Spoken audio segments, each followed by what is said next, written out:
Oh, yeah. What I'm going to do next time is I'm just going to arrange all your things in order of douche. Okay. I'm going to then I'm in front of you. Biggest jerk, and you get. Let me show you how that works.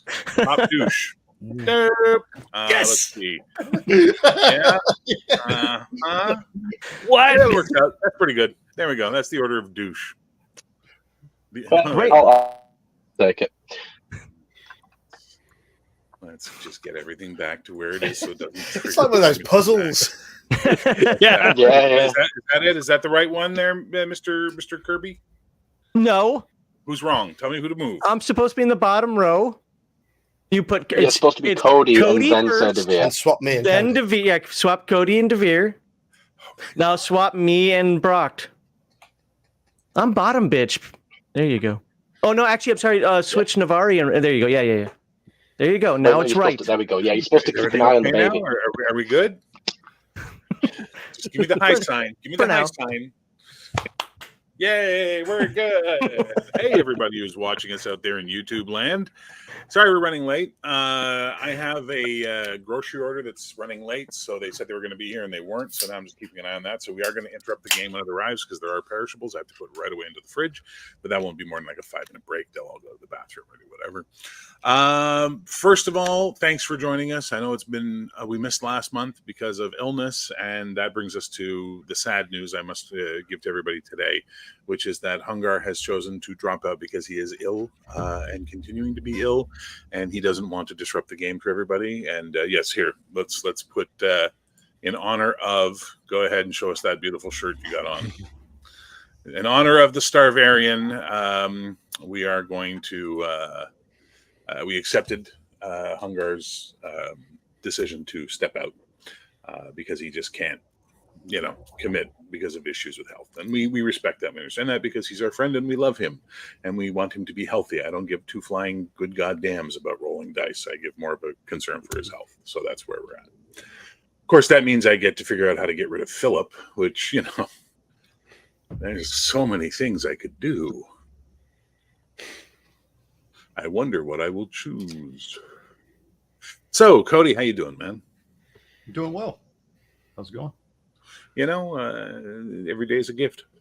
Can you move your microphone a little bit closer because you're weak, whereas Imran and Mr. Max Liao are very hot on their mics. So, no, it's okay, Max. I'm going to get Cody to bring his up a little bit as opposed to you to try and take you two down.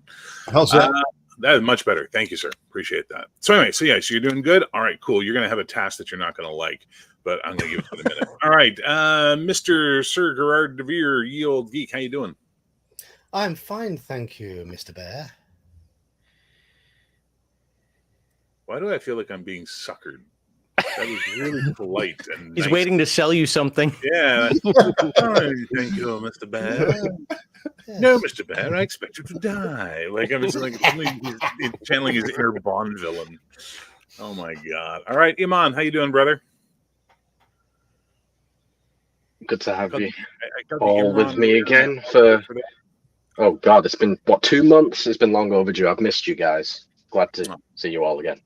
I missed you too, but that's because I'm a horrible aim. But that's okay. I'll get a laser sight and I'll get you next time. And the stoic himself, Gerhard Bocht. How you doing, Malachi? I am doing freaking fantastic. How much shrimp did you sell today? Probably close to 100 pounds. I liked Liao's comment on the sea cockroaches. That's how I feel about most crustaceans and shrimp. I'm going to give the best comment to Geek. Prawn Star. Prawn Star. Yeah, you're a total Prawn Star. Yeah. Actually, I think it was more like Prawn Shop. It was Prawn Shop for you today. I need 1,000 pounds of scampi. Best I can do is 50 pounds of shrimp. All right, and last but not least, by any stretch of the imagination, number 1 in your hearts and number 10 on your playlist, it is Max Liao. How you doing, buddy? I am doing well. I'm. What's the topic for today? Topic for today is fucking role play, you loser. How you want to do that? It's all up to you, brother. All up to you. Okay, so it's been 2 months, but that doesn't mean we can't find one of you or all of you to find a way to summarize what happened last time. Wait, we have a summary. What's his name? Triax Core? I'm not reading that. It's like 5 pages. It's going to take like 10 minutes. Yeah, he's a legend for doing all that. Right? Yes, he is. But that's he needs okay. to get some experience points for this. Not in the game, so I appreciate and I love that he does it, but I need you all to know what's going on. So, who's going to give us a summary for 100 XP?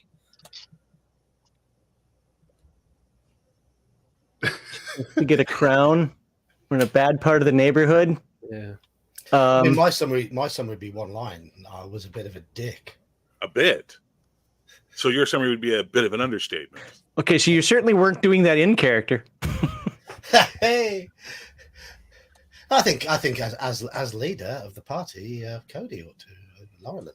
Okay, Really? I'll try my best. But hang on. Before you start, Cody, does DeVere see Cody as the leader of the party? Does he see Laurelan Lockwald as the leader? Is that what Sir DeVere sees him as? No. Quick round the table. Who sees Sir DeVere as the leader of the party?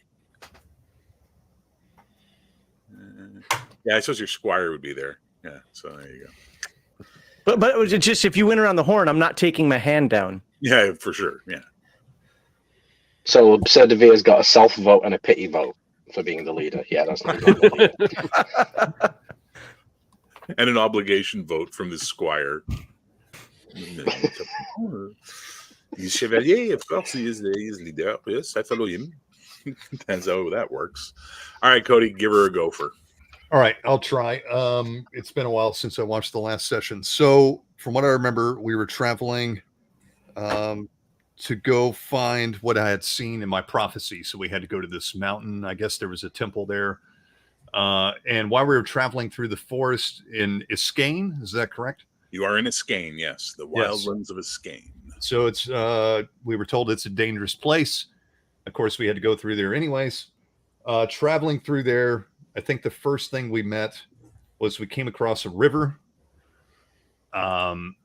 We had to cross the river, and Laurelin tried to warn everybody that, you know, this is probably not the greatest idea to just go jumping in the river, and everybody went jumping in the river, or I think half the party went jumping in the river, not everybody. Yeah, Kirby went jumping in the river. And a river, it was a lake with a couple of waterfalls on either side. It looked pristine, really nice. It was a pool with a waterfall. Sir DeVere was too busy trying to take all his armor off and didn't even get a chance to get in the pool. Right. Sir DeVere was going to jump in, but he was still taking off his armor. Then they got assailed by some kind of guardian of the pool, which is what Laurelin assumed would happen. A naiad, basically. Okay. Whatever it was, some creature of the pool. Kirby was pulled under. Sir DeVere and Ishmatar tried to come to his aid. The creature, and then Laurelin tried to bargain with the creature while they were fighting it. And so me and the creature came into a conversation and struck a deal, which I don't remember what the deal was. I got a kiss. It was clear that she felt that the sacrifice had been made, and she was all fine and good with keeping Kirby. And then her monster came, and you did some magic, and that really shook her tree. Right. So I didn't agree to that. And that shook DeVere's tree too, by the way. We fought the monster. After using my magic, she was, I guess, intimidated and, backed out of it. And we were able to cross safely after that.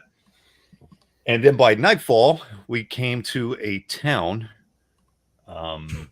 If I may, you're skipping something, aren't you? My confusing sessions. After you fought the monster in the pool, then you had the camp out, right? And that's when you found the temple up on the top and had your vision. And all right. Yeah. I think that happened after. Yeah. That might have happened after. And there was that's kind of where me and DeVere's butting heads started. But it didn't come to full flourishing at that point, but it was starting to happen at that point. And then after that, towards the end of the next day, I believe, we found a town. And in the town and I don't remember, maybe we just didn't choose to go to the town. we just kind of skipped around it originally, or I think we might have gone up to the town gates and we're like, They were kind of meanie heads. yeah, We went to the town. Yeah, gate, they asked us spoke to like them. drop all our armor and weapons and stuff, and we sort of right. refused. So that was the deal. I'm pretty sure we went to the town gates and it was controlled by all women. It was And Philip and I wanted to go in. right. Yeah, and I did too.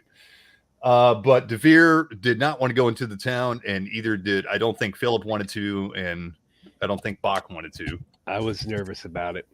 Yeah, so we skipped going around, and I can't remember if the party split up or not. No, you guys were still together. I don't think we did at that point. Split So up at the did- last place you were at before you went into a skein. That's where you split up. yeah, so we skipped around the town.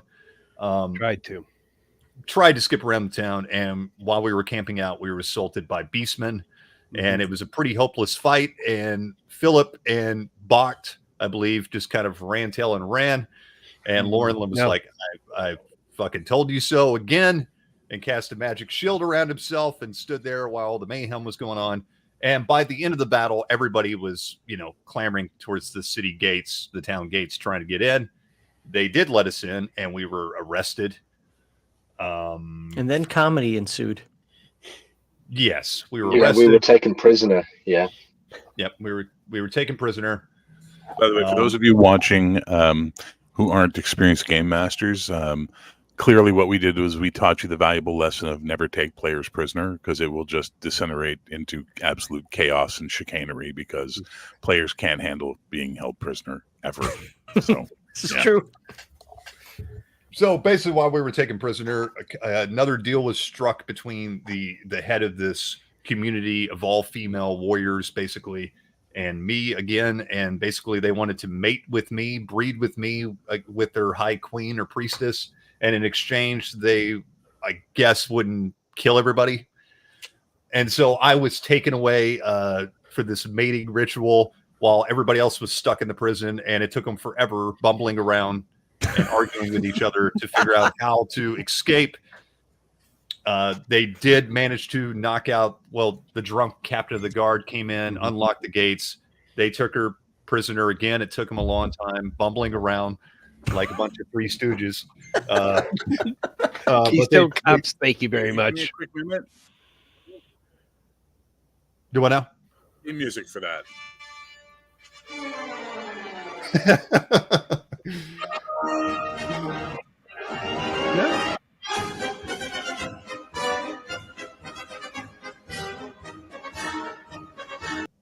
And that's pretty much how it went down. Yeah. I was thinking yakety sax. Yeah. No, I can get a copyright claim for Yakety Sax. Oh. I can't get a copyright claim for entry of the Gladiators. That's public domain, baby. Anyway, sorry. After the shenanigans or what have you, go ahead. So meanwhile, back in the high priestess chamber, we were ready to make whoopee while the rest of the party broke into the chamber I was in. Oh, not rest of the party. Yeah. No, I'm not taking everybody. credit for this one. Okay. I cock blocked you, sir. So some of the party came in. Fighting Beastman at the Roadhouse? Fuck that. He's in the kitchen. Fucking Laurel's getting some? No, not on my watch, brother. Struggle ensued. Come to find out, the priestess didn't really want to be there anyways, and so she wanted to come with us. So we took her with us. We escaped out of the city while fighting all the guards and people. Well, they wouldn't fight because she was like their queen or whatever. That's right. We kind of held her as hostage. Yeah. But we did get into a scrap towards the end there. Yeah, she was finally like, "Get me the hell out of here." Yeah. We got into a little bit of a scrap, but we were able to use her as kind of like a hostage, even though she was a willing hostage to get out of the city. And when we got out of the city, we went back into the forest, and I think we left off, if I remember correctly, being almost eaten by beastmen again. You heard No. howl. Oh, okay, we heard It's the beastmen coming. house. We're caught between a rock and a hard place. Yeah. Okay, there we go. It should also be worth mentioning that there was a lot of tension between Laurelin and Sir Gerard during the whole session, and who was going to take control. And Laurelin kind of threw up his hands and kind of let Sir Gerard take the lead, and it went sideways the whole session.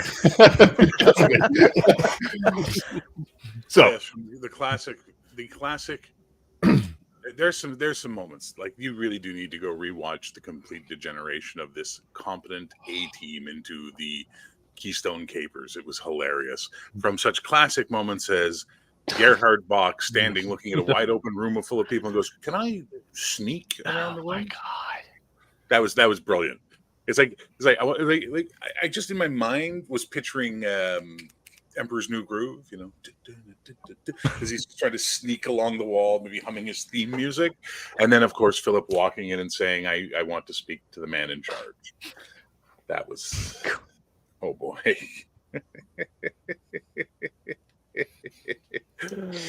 Anyway, now you are outside the town. You have their queen. You can hear howls. Night is upon you. What do you do?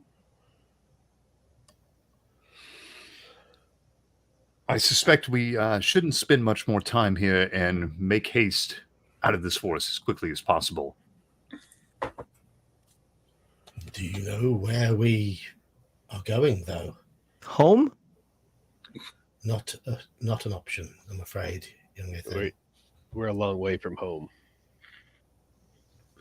We need to get to the lake on the other side of the mountains. So if we can find the direction of the mountains, I think that would be our destination. A little difficult to do at this time of night, I would guess. I cannot see them. I thought you knew where we were going, Magic Man. I'm going to use astronomy and navigation to see if I can figure out where we're going. Okay. All right. Go ahead and pick one of them because you can't have both, obviously. Can I see the stars? Yes, you can. It's a lovely, clear night, actually. Okay, we'll use astronomy. And I do pass. Okay. So you guys are about here on the map. Okay? You're just into Escaine. Think about that. You've just entered the wilds of Escaine, and already all of this has happened. And you need to go to this island here in the middle of the lake, which is nestled between the two mountain ranges, which, make this whole area. So basically, north is your primary directive, and as long as you keep, hopefully, one mountain range to your left or right, you should be okay to follow that direction. Problem is that the old salt road is badly damaged here and not at all traversable in most places as you've seen coming in. There are vast amounts of overgrowth and undergrowth, and howling. Well, there's that too. So minimum. Okay, so I can tell what direction we're going? Yeah, you know which way you need to go. We need to go that way. And I start heading off in that direction.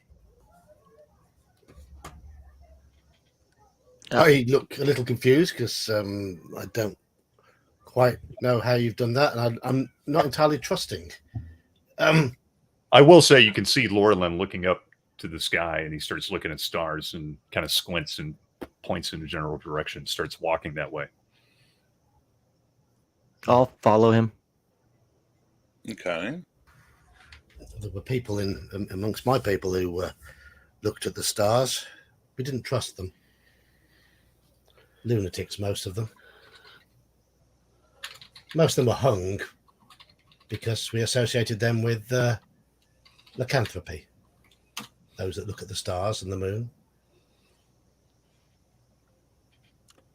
So beast, your beast friend ignores everything that Devere just said and follows Bocht wherever Bocht goes.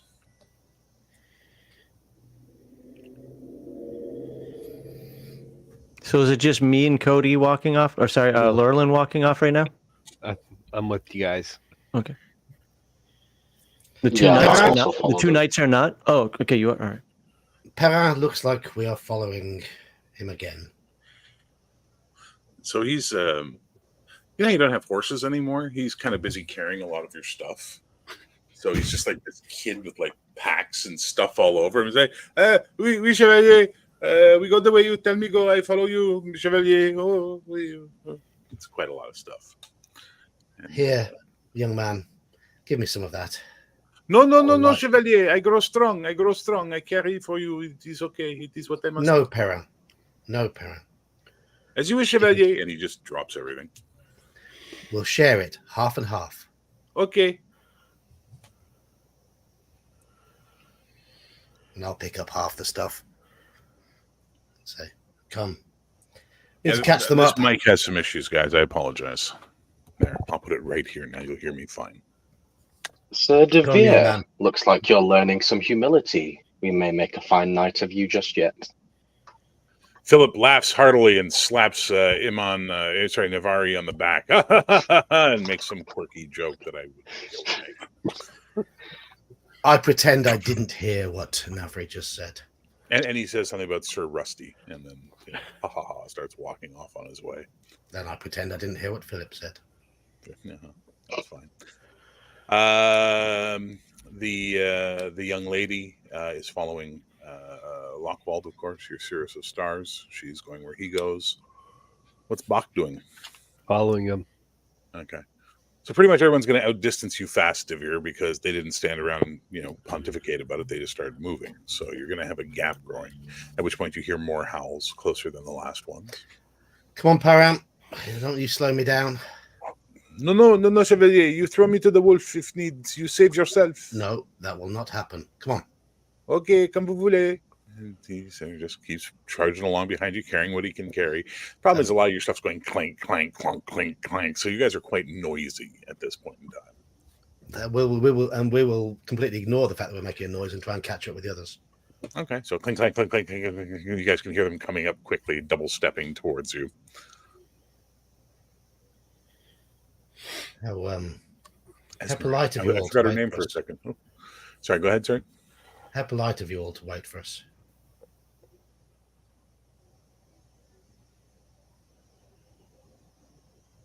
Oh, I'm getting the silent treatment now, am I? Well, I mean, Yeah, I just keep walking. This is what I get for laying my life on the line and slaying beast men that would have torn you all apart, is it? How many did you kill? The beastman kind of stops More than you. and turns his head back to look at you. And just starts walking because he's unimpressed to the highest level at this point. More than you, young Kirby. Well, thank you then. And more than Navri as well, who seems to have a sharp tongue on him at the moment. I seem to remember Navri's bottle failing him at the key moment. So they... And I seem to remember your armor failing you, Sir Rusty. My armor is fine. Leans over to you, Laurelin, the queen lady, and she's just like, do they always do this? Yes, quite often. Don't worry, you get used to it. Well, that'll draw a lot of attention, and there are many things in the woods that would like to kill us. I understand you in making for Ambria.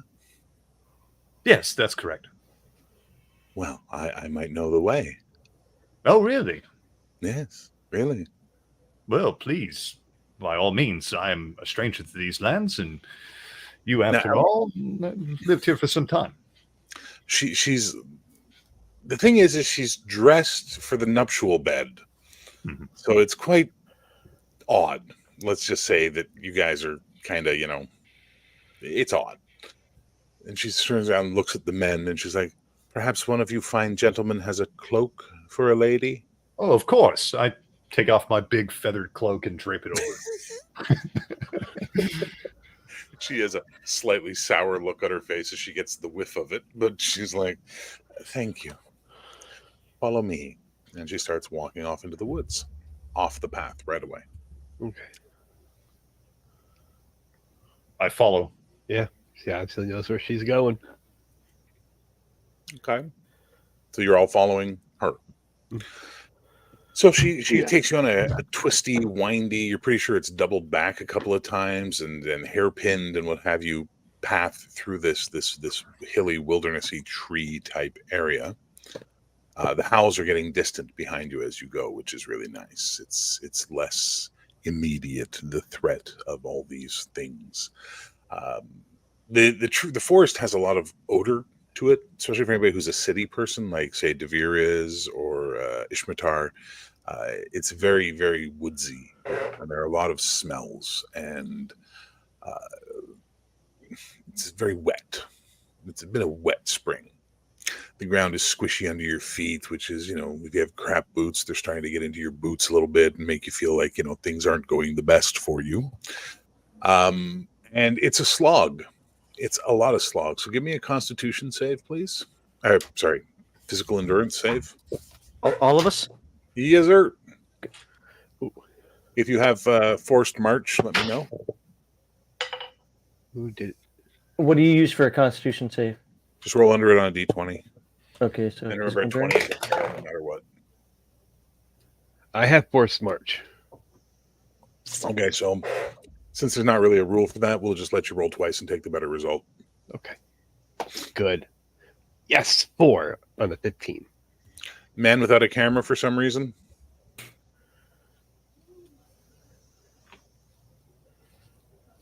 Iman.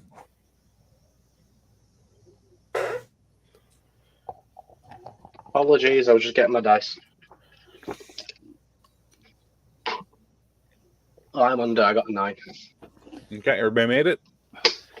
Good. Nope, the old geek didn't make it. Devere didn't make it. No, I rolled quite a lot over. I've got 11 and I rolled 18. So by the time they come to a stop, Devere looks angry. He's got mud up to his knees. He's got a green stain on his cloak because he fell over at some point and landed on some wet, grassy type stuff, and it just streaked a big green splotch on him. Order delivered. What the hell? Your neighbor's got some good eats? Yeah, okay, guys, I'm just going to go see if they left my groceries out for the public. I'll be right back. No problem. Yeah.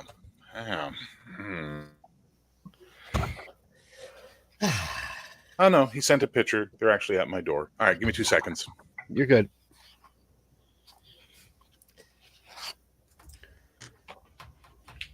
Keeps talking about groceries. I'm going to get hungry.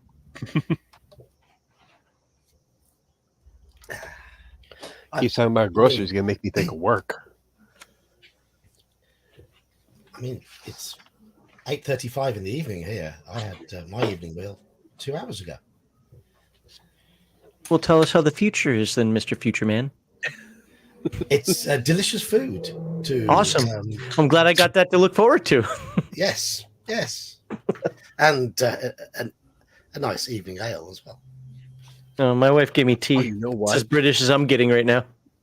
You got a good idea there, geek. I'll be right back. What, get drunk for the game? Hungar's here in spirit, if not in person. Very much here in spirit. I have your T-shirt on, Hungar. That's a corrupting spirit. I don't know if we need that. Yes. Exorcise the demons. Yes. Cat, I gave you enough treats. Go away. Stare at me. What beer do you have there? It's Yingling. Yingling. Old speckled hen. How was that? It's one of those sort of. It's fairly mass produced now, but it's a decent beer. It's What kind of beer is it? It's a proper English ale.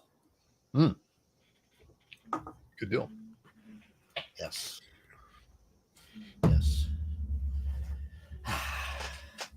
4.8% alcohol, English pale ale. Smooth and refreshing, bursting with flavour. It is a flavourful beer. I'll give it that.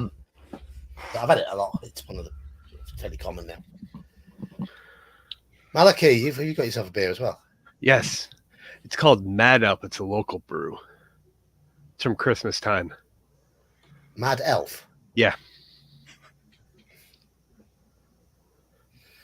Yes. Yeah. Holiday ale with cherries and honey. 11%. Wow. So it's got a kick to it. Mm-hmm. Yeah.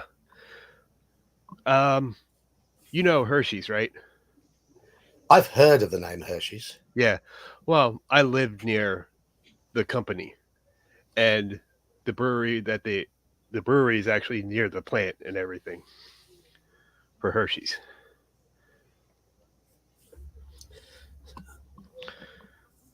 The loudest purr for such a tiny cat.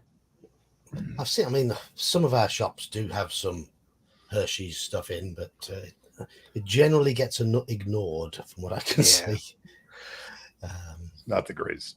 It's not. I've never heard my kids. To me, it tastes like vomit. I've never heard my kids say, "Oh, look, shall we get some Hershey's chocolate?" What kind of vomit do you have in the UK if it tastes like vomit? We have proper chocolate. Yeah, we have like real chocolate. So fake I lived chocolate in doesn't taste good at all. Germany. Nah, give me the nice sugary nonsense. Not only thing paying I all that extra money for that Swiss crap. Oh, Swiss chocolate's fantastic. Oh, Ghirardelli is good. Swiss So chocolate.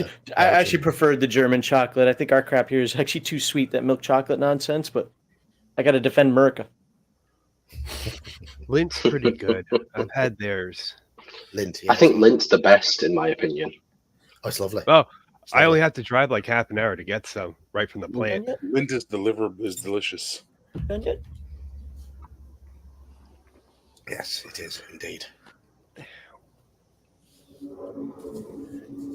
All right, so looks like that's all taken care of. Sorry about that, guys. Okay, so you basically stop at an overhang, and there's this little sort of what's the word I'm looking for?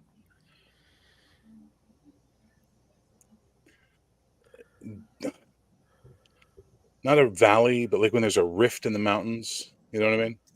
Where there's like an Crevice. area. What? Not a crevice. Crevice is tiny. I mean, it's like big. Crevasse. Crevasse. A crevasse? Sure, we'll call it a crevasse. I think it's a little bigger than that, but that's what we'll call it. And you can see some ruins and stuff like that. And she's basically says, we can rest here for the night. Oh, thank God. It's safe. As you see Devere come staggering up, covered in mud and grass stains and you name it. Perrin, on the other hand, looks great. Despite carrying a bunch of stuff.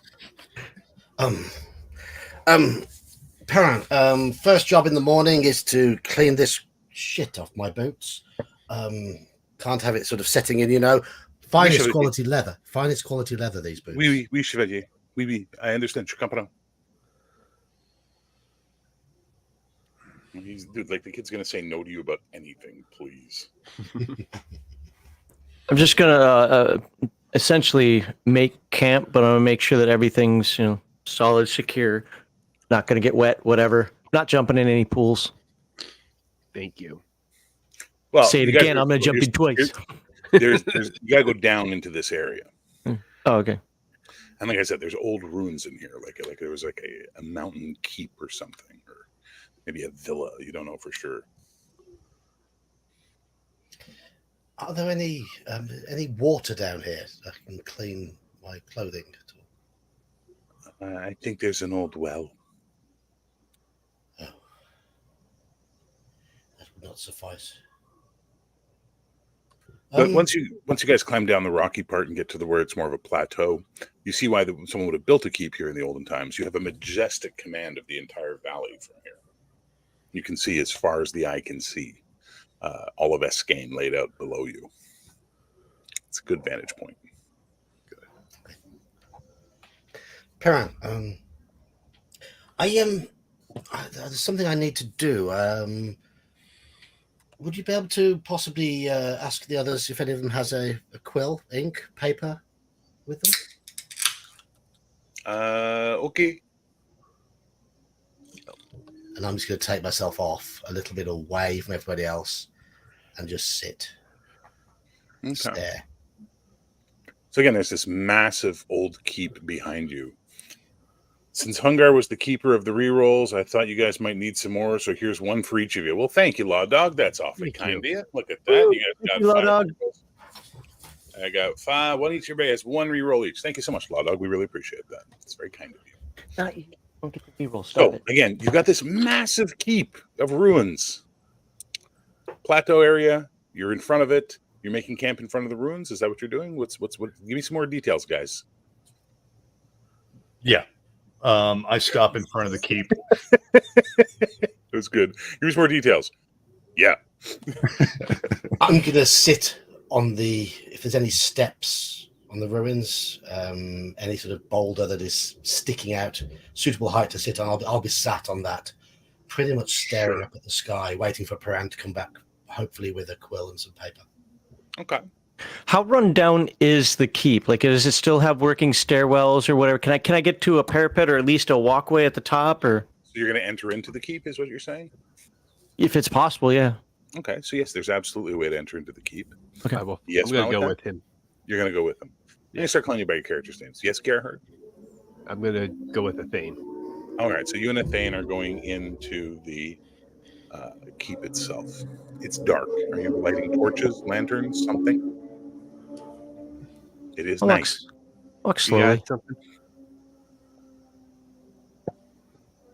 So no light. Okay. I'm gonna need. Walking slowly. It doesn't matter. It's pitch black at night. Yeah. Walking slowly means you just fall slower into the things as opposed to accidentally tripping over them. You're gonna have to give me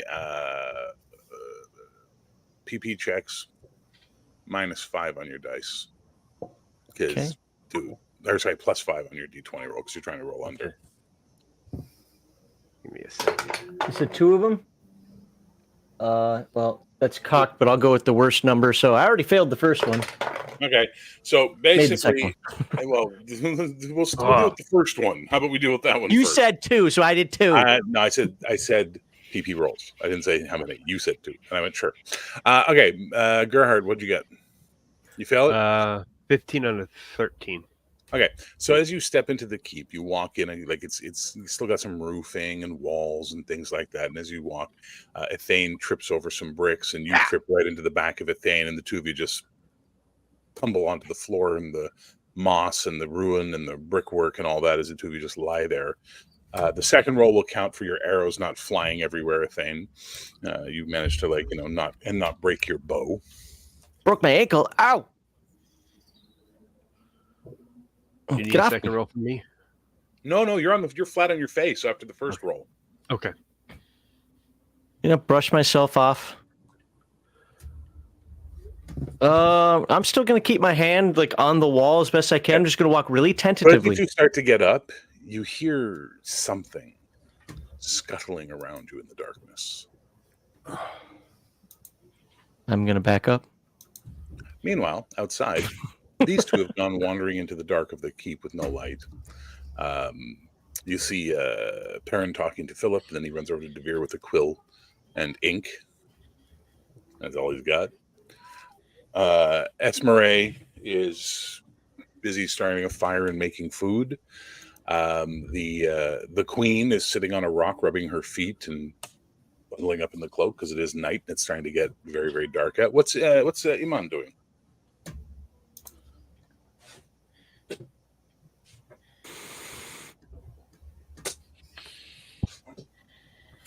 Iman, Navri.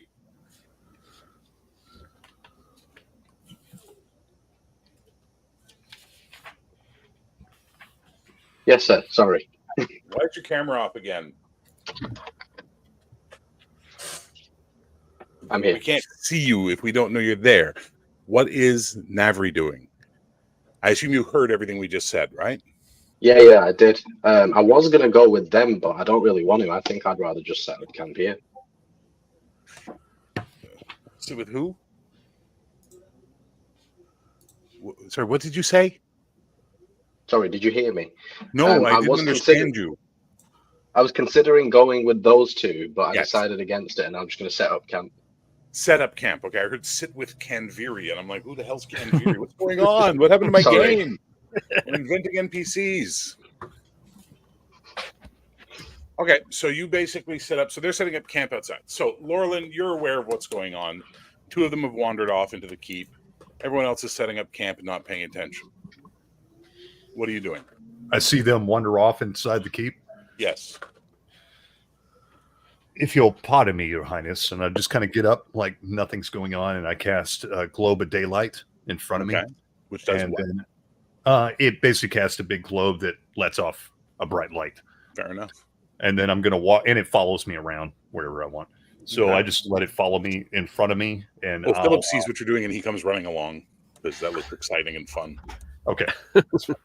And I'm going to go inside the keep and track down the other 2, make sure that they're not getting into too much trouble. You don't get the 10 feet inside, and you see the 2 of them picking themselves up off the brickwork, but they're stuck. They were picking themselves up, and now they're like sort of stopped and looking around and almost like worried.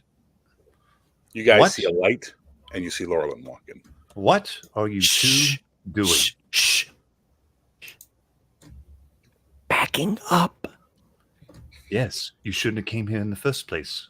Let's go. What'd they do? Says Philip. All right, we're leaving. Let us back away out of the keep. Okay, I'll start. As you turn, just in time to see Philip being dragged up into the darkness, which is an impressive feat given his great Brian Blessed levels of girth. I do not care who is between me and the door. Or the entryway, or whatever it is that brought us in here. I'm running out. Getting out. No, I grab on my say, stay close to me, and we'll go out together. And I cast energy field around all of us. Okay, and then we start moving out together. As you cast energy field, you notice the shadows have covered the exit that you had. All the what faint bits of nightlight and moonlight and starlight that were coming in through the cracks are gone. It's perfectly black around the glow of your orb. Can you have 2 spells active at one time? That's a good question. I am not sure. So I will let you decide that.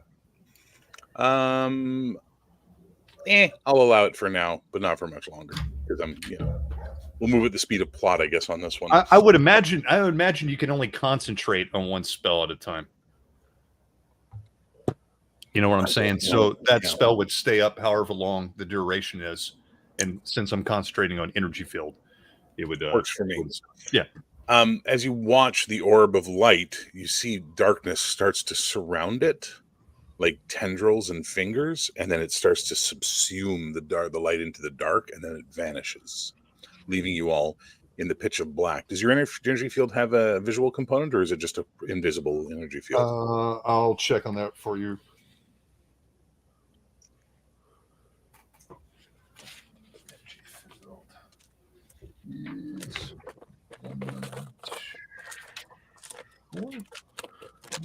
Four. We lost him on. Yeah. It shimmers with blue-white light. Okay, so all you now have is a blue-white light shimmering around you guys as you start to see. Are we at a ley line? Huh? Are we at a ley line? No, you're not. Okay. As you start to see yellow eyes opening in the shadows around you. At first 1, then 2, then 10, then uncountable amounts. And you hear this voice come out of the shadows. To my home. Well, thank you for having us. I am sorry for the intrusion, and if you don't mind, we will be excusing ourselves. A good evening to you, sir. Who has come to my home?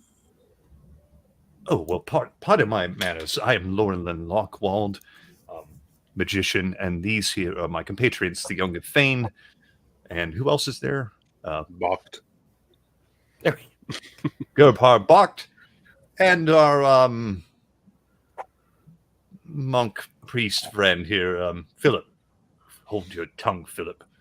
Philip's gone, dude. Yeah. Oh, that's right. He got grabbed up. Yep. And then you hear a sickening wet thud. in front of you as the body of Philip drops out of the shadows and lands at your feet, illuminated by the blue glow, causing his already pallid, blood-drained skin to look even more pale and blood-drained. Okay.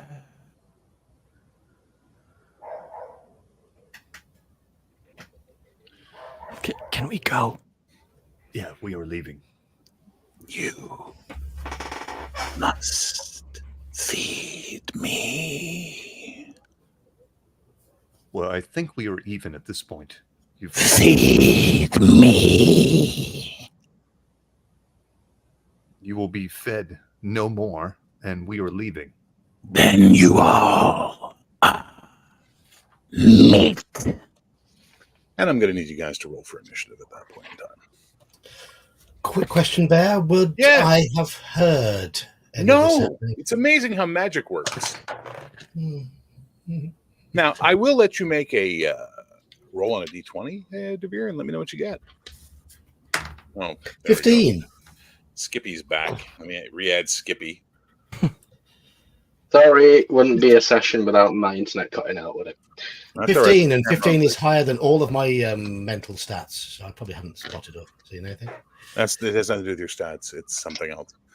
Okay. So you're sort of sitting out. The stars are out. It's actually the cloud cover's burned off. It's turning out to be quite a nice, bright blue night, and everything's really good. And you just sort of glance at the castle because you have fond memories from your time, and as growing up in Pendria and seeing the castles in the nightlight and how beautiful they were. These nightly places, and oh my God, that's black. That's really dark. Like every window, every crack is jet pitch coal black.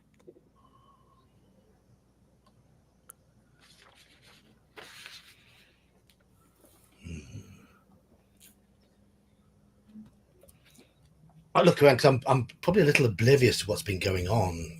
There's Navari, there's Esmeralda, there's that Queen Lady, there's Perrin, and where is Philip, Thane, Gerhardt, and Lockwald?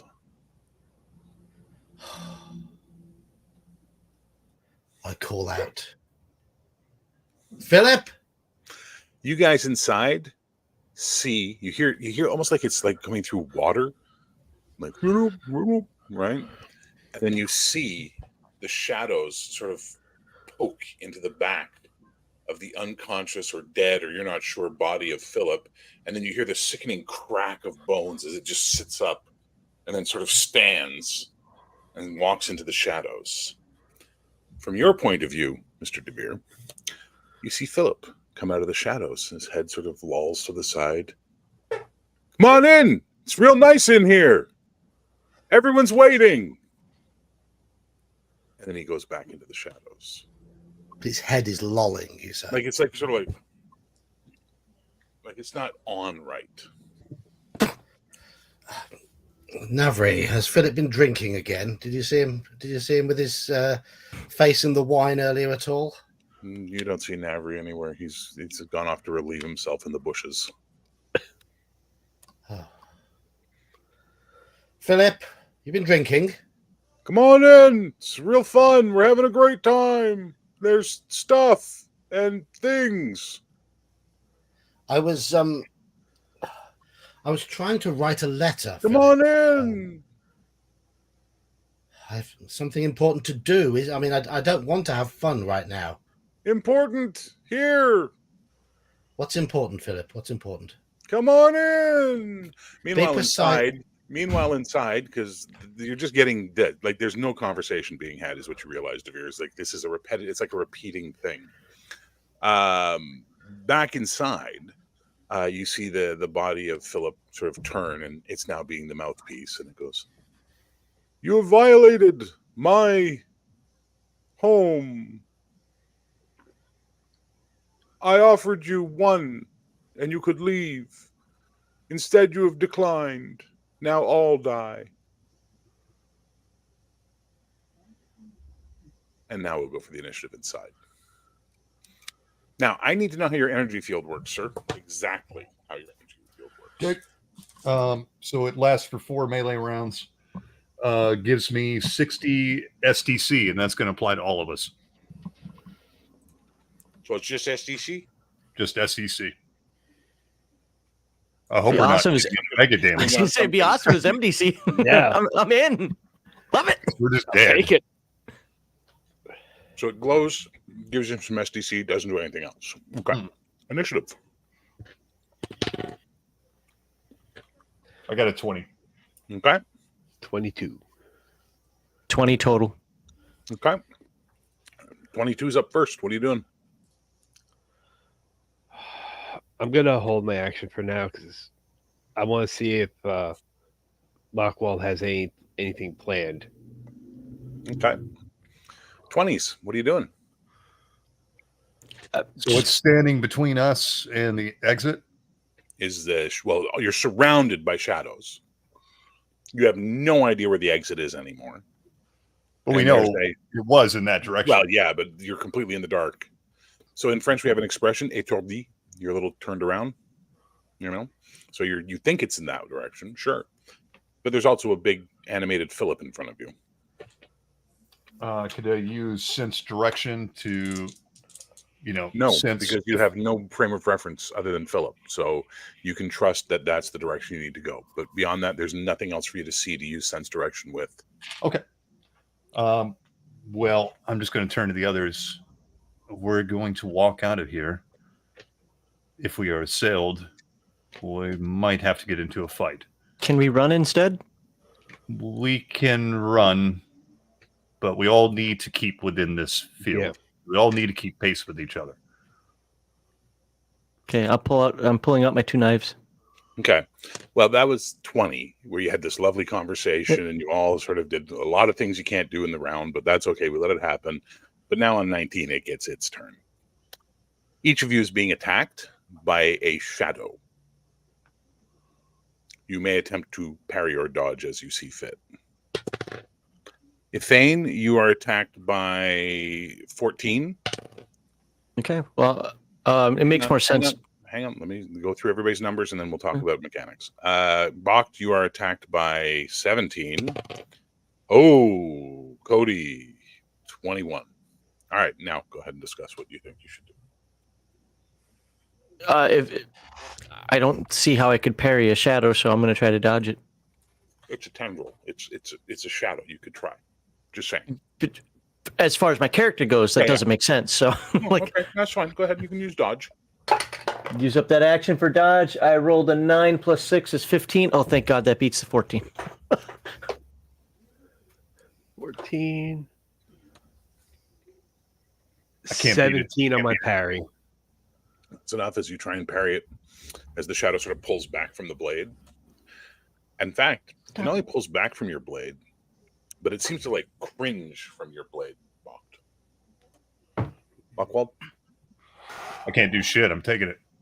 you're taking it I can't beat a 21. on a natural 20. Well, if a natural 20 counts, I'll go for it. Well, what's your dodge or your parry? 0.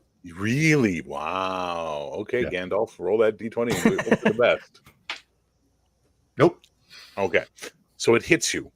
First things that happen is you're going to take 3d6 of cold damage that bypasses armor, but your magic will protect you. Okay. So that's going to be 14. Yeah. Second, the attack was past your armor, right? It was your AR rating. Oh, yeah. Yeah. Okay. You need to make a save versus magic, -2.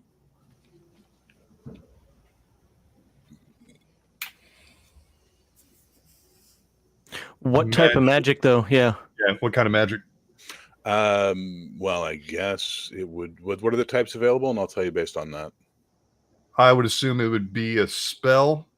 The other ones don't really make any sense unless it's a ritual. No, it's a spell. It would be a spell. That would be the closest thing. Yeah. I failed. You feel shadow enter your body.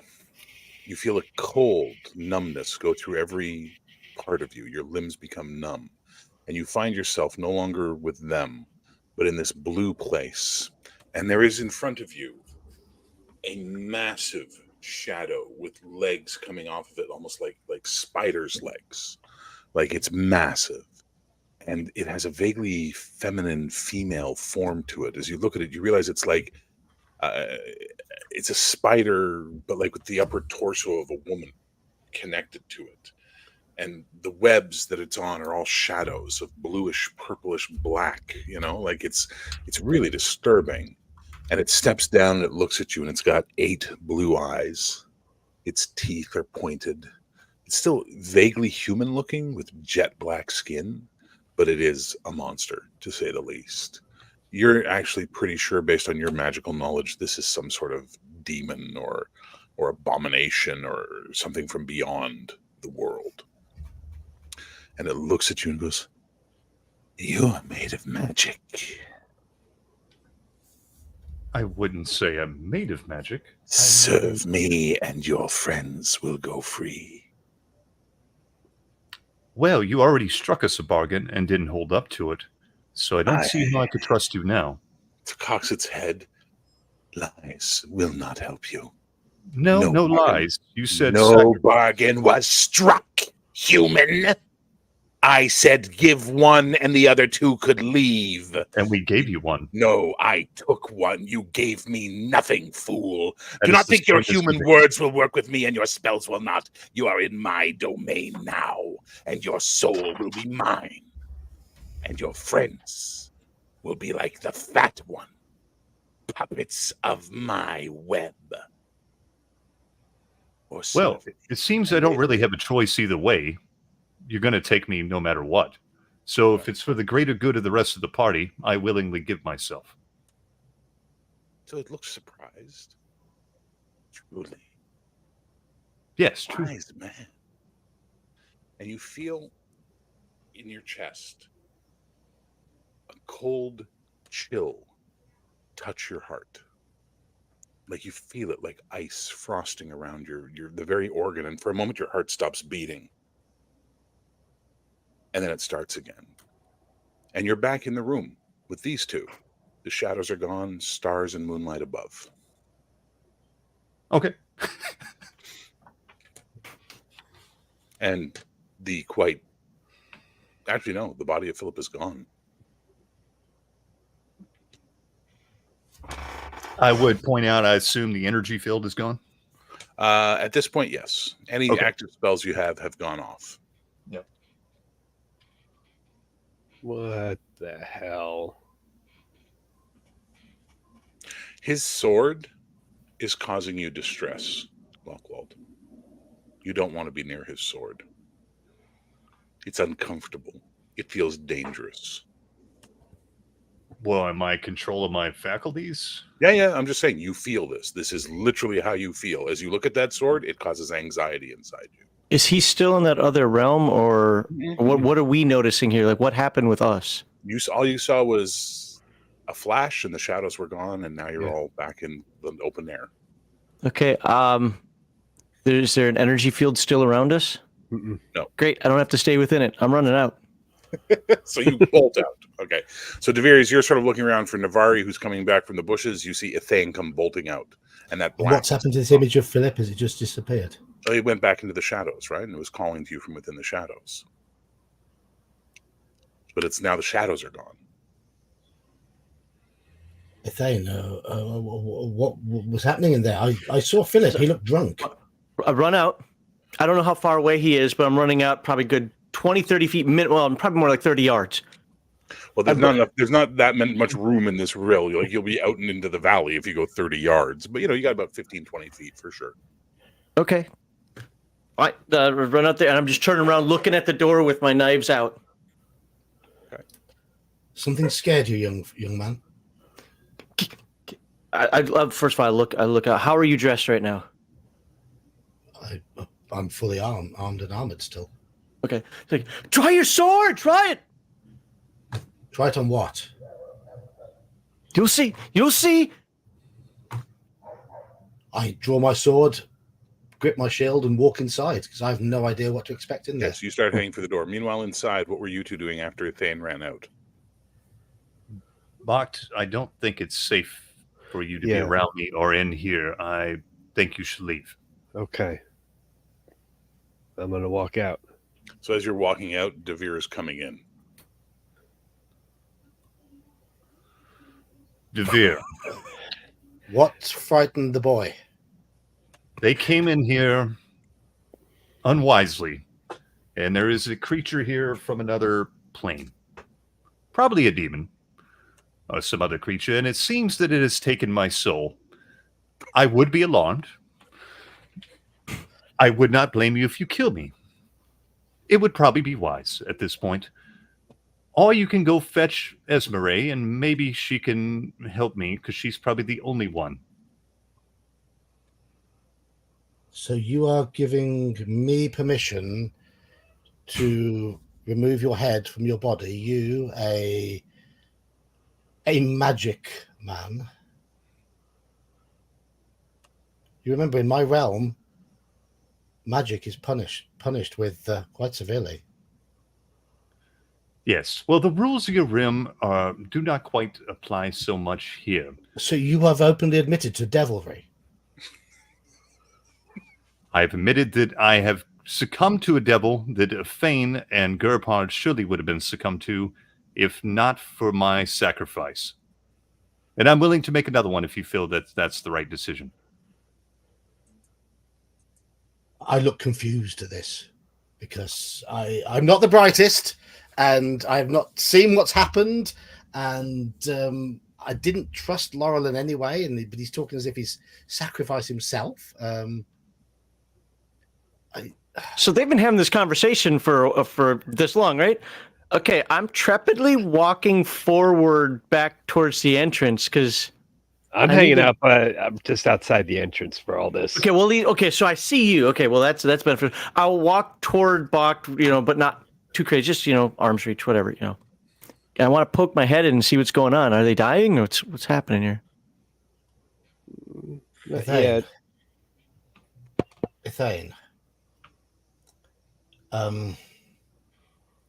Is what Laurelin has told me true, that he has given his soul to the devil realm?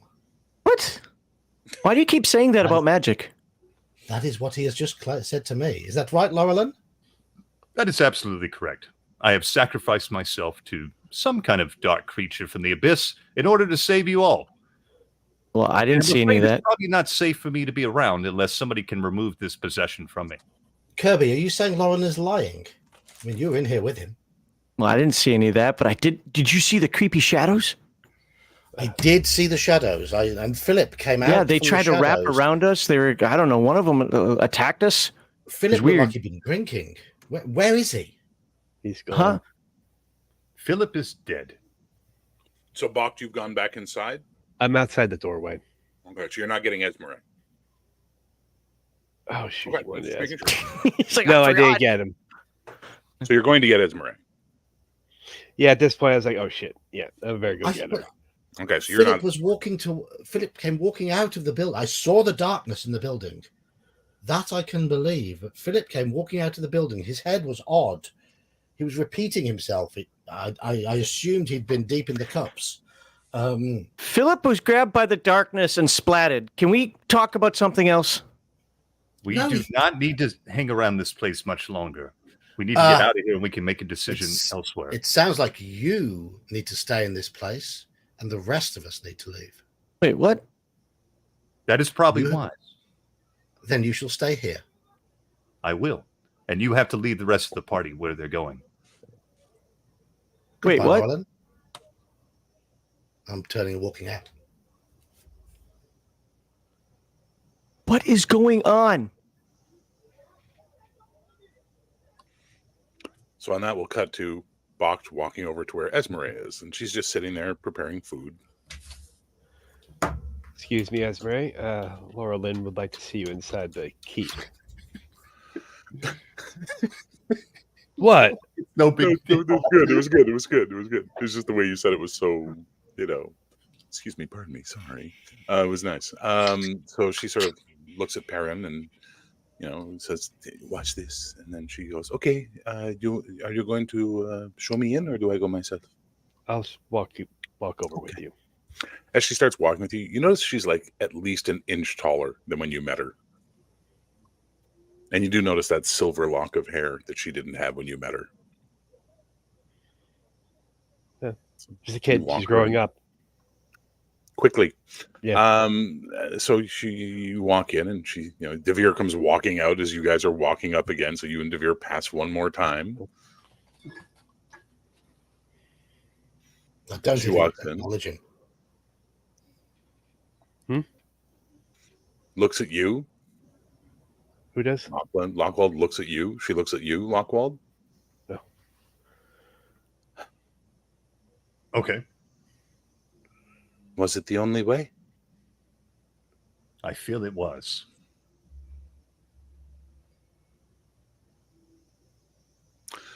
Thane, are you inside with them? Yeah, when Devere walked by, I'm just kind of what the. I didn't move. I'm just pretty much standing there looking at Laurelin, looking at Devere, looking at. So Devere left. Yeah. Well, then Kirby's confused, so I'm gonna stay there. I'm just gonna see how this plays out. So she goes. She looks at Bocht and Kirby. Could you leave, please? I must speak with Lockwald alone. That's fine. Okay. Whatever. Come on. What's he talking about? Demons? He saw something we didn't see.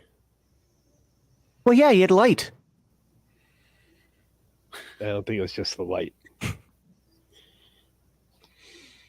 So you guys walk out, and she's in there with you.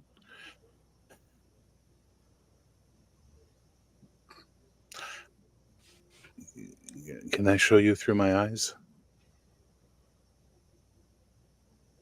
Of course, if you feel it's safe. Of course. And she just sort of touches your forehead with her finger and says something in her Jito language. And then you have a inverse sudden view of the room and you see yourself. But the thing you also realize is that it appears she sees the world all the time, or at least at this moment in time, the way you do when you roll back the veil. And you can see yourself standing there, and there's shadows sort of moving around you, but there's a massive shadow behind you with like spider legs coming out that seems like it's on your back almost. And then she breaks it, and you're back to normal vision with her.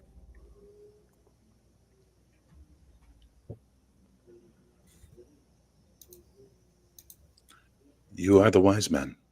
What do we do? Well, I do not feel it's safe for me to accompany the party any longer, and unfortunately, you might have to find another wise man. Unless you can do something about this. Because I cannot. It's beyond my power.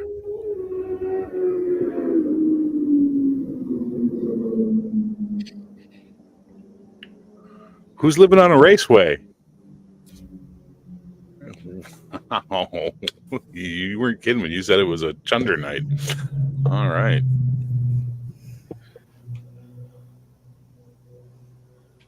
I don't know what to do, Lockwald. The stars did not show me this. Well, from my experience, the stars don't show you everything.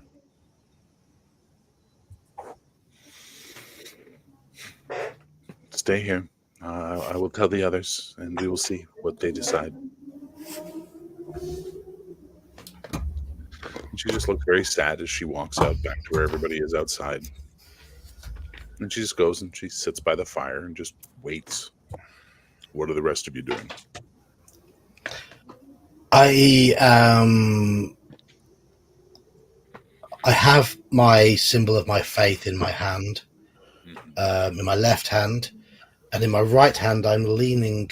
I'm sitting on a rock. In my right hand I've got the quill and pen, and I'm writing that letter that I sent to you in Discord there. Okay. Dane is standing. We were told to go away, Bach, and I walked away wherever he went. But I've been looking back at that entranceway the entire time, kind of like somebody kind of waiting at like an emergency room of a hospital, so to speak. Just like, what's going on here? So when I see them walk out, well, if she walks out, I'm not going to do much. But if I see Laurelin walk out, I'm going to run up there. I don't know. Is Lorland walking out, or is he staying inside? No, he stays inside. Then I'll wait. And she, like I said, she just sits by the fire and looks very sad. Maybe we should go talk to her, the Thane. What? I don't Okay. think Lorland's coming out right now. Well, I should talk to him.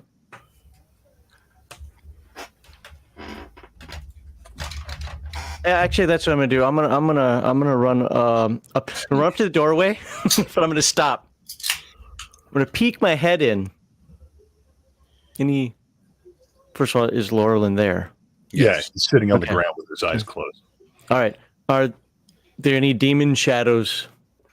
Not that you can see. That I put one foot in, Demon shadows. No, I'm kidding. then I put the other foot in. I look around. All right, I haven't been attacked, and I'm not tripped. I'm like, Laurelin. I open up my eyes and raise my head. The Thane, it is not safe for you here. It's not safe for you either. It's not safe to be around me.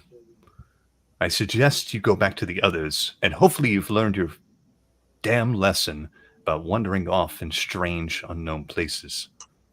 Yeah, like a skein. Look, you brought us here. Now you can keep bringing us through this mess.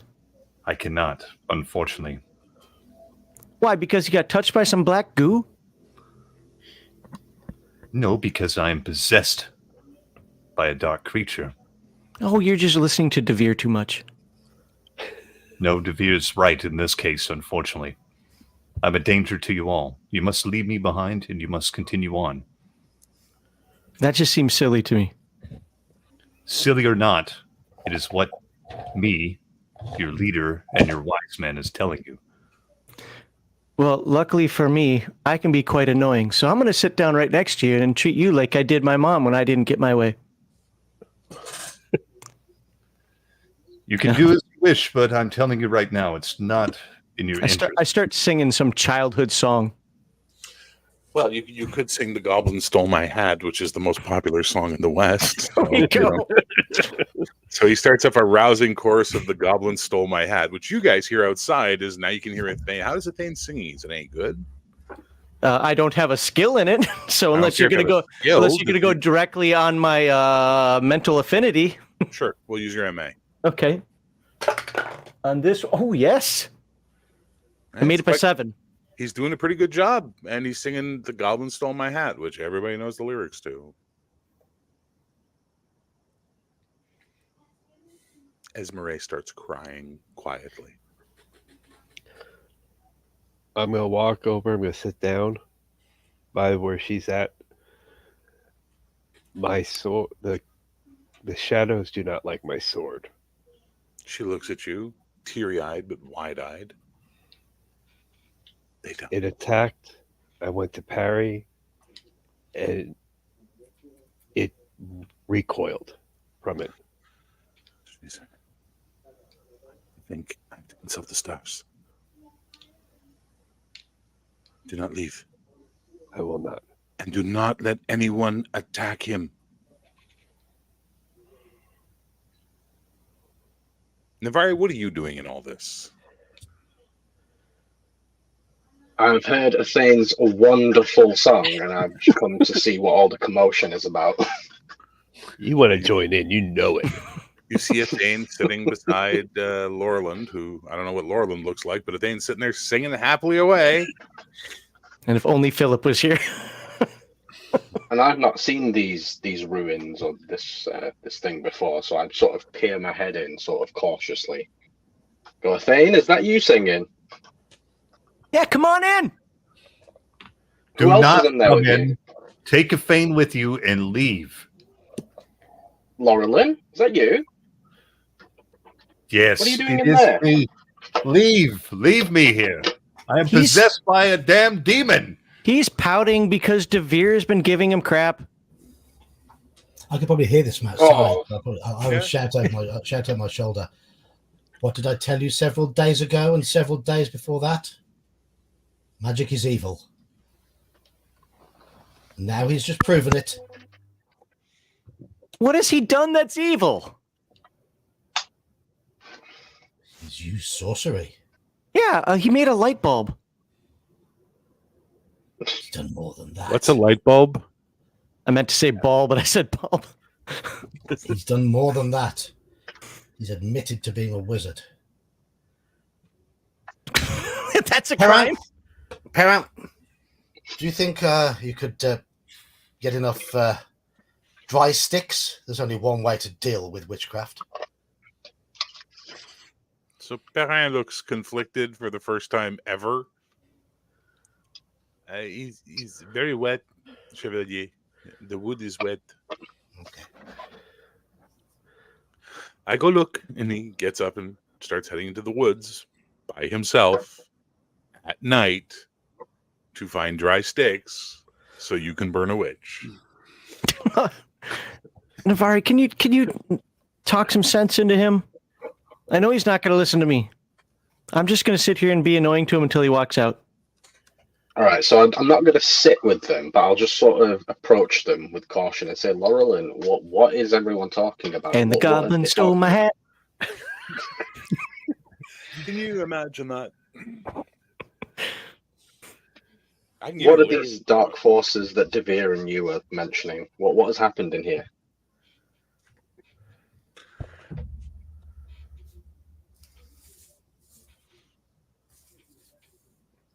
Anyone? Oh, I'm singing. Sorry, what? I was just asking what dark forces are Devere and Laurelin referring to? There's a demon in here, and it has taken hold of my soul. How did this happen? Because younger Fane here is an idiot and wandered into a place he should not have been again. And you have I'll just look at Fane. It's got a roof. Thane, did you not learn before? What I happens when didn't you do jump things? in a pristine pool. This had a roof. I was going to check it out. Maybe I'm demon possessed. No, you're not. Laurelin, what did?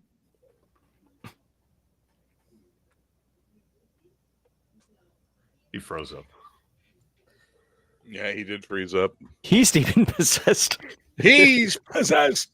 Burn him. Pretty soon, Devere is going to burn us all.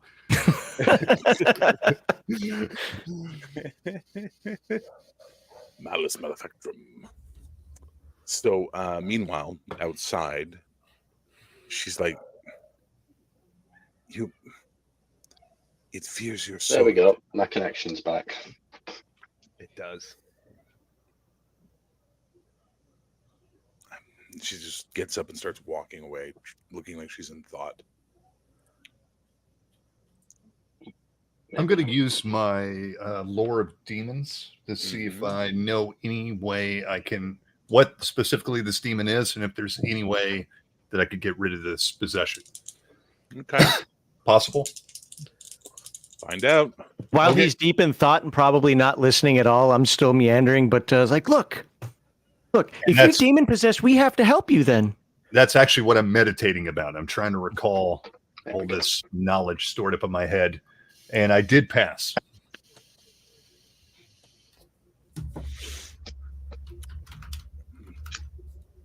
You know which demon this is. Okay. Anastasi, the Spider Queen of Shadows, who weaves webs of deceit and dishonesty and distrust and feeds on the souls of man, turns people against each other, manipulates those who are weak-willed. Now you've given yourself over to her willingly. Okay. As for how to potentially defeat her, that's a bit of a harder roll without a library handy. So give me another roll, but with a -10. I failed that one. You're like, you got nothing specific for her. You might want to take some time and think about demons in general, but for her specific, you have nothing. Well, I'm just going to continue to meditate on the subject. Okay. And I'm going to continue to annoy him on the subject. All right. Well, in that case, I was waiting for you to say that. And what we're going to do is we're just going to take 2 minutes and 48 seconds of everybody's life. And this is what Ethane is singing. So without the musical accompaniment.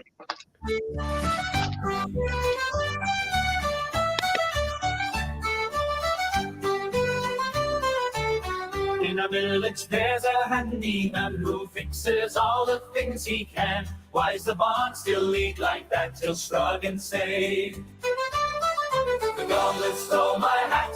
Can you imagine that? The goblin stole my hat. The widow spreads flat on the ground. A handyman, he can't be found. Why is it not fixed? You said you'd do that. He sighs and says, the goblin stole my hat. The goblin stole my hat. Can you imagine that? The goblin stole my hat. It's not a great mystery. The goblin scampers up a tree. With yellow eyes that are so sly, steals that, then away he'll fly, leaving every job undone. For him this is tremendous fun. Can you imagine that? The goblin stole my hat. Can you imagine that? The goblin stole my hat. The tavern door's been off a week. Our handyman sleeps by the creek. There's the door, the wind's blowing flat. He snores and says, the goblin stole my hat. The goblin stole my hat. Can you imagine that? The goblin stole my hat.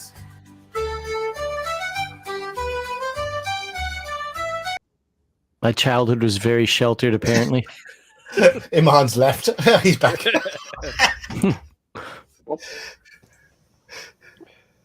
Bear, you muted. He's like, nope, that witchcraft song is too much for me. Goblins stealing hats. Nope. Not having it. There's a whole other couple of verses, but I figured I'd cut it short for everybody's benefit. Iblis lays arts. I can't. Okay, well, then don't. I don't know what to tell you. All right, so that's what he's singing, annoying the crap out of Laurelin, which is making it hard for Laurelin to concentrate, by the way. Meanwhile, outside, Ismare is walking around just trying to think. The queen chick is just watching all of this with, like, absolute fascination on her face. Perrin's gone into the woods to find dry wood with which to burn witches. And Sir Devere's doing what exactly? Sir Devere's finished writing his letter. He gives it a little shake in the air to dry the ink. Rolls it up and then remembers that he did say to Perrin that he'd share the burden 50-50. So he goes into the woods to find Perrin. Perrin! Have you found any wood yet? Perrin? Damn, where is that boy? After I've just written such nice things about him as well. Perrin! Perrin! He's going to be in so much trouble now. I'm almost tempted to take my letter out and cross out all the nice things I've just written about him. Perrin!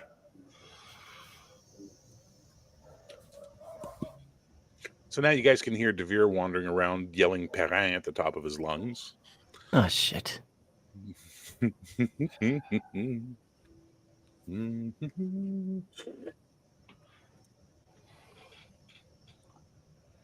Not for you. Can't you Lord Sir this in making him do his job?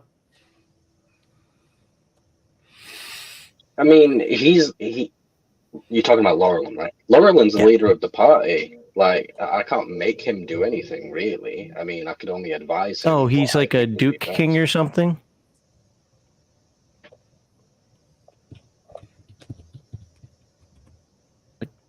Okay. Duke Laurelin. It does have a ring to it. So there's no sign of Perrin in the woods. Not yet. You're busy walking around. Hey, Bakht. Yeah. You're sitting there, right? And the fire's crackling away, and Suddenly, there's a mug in front of your face, like a pewter tankard. Which are being handed out to you.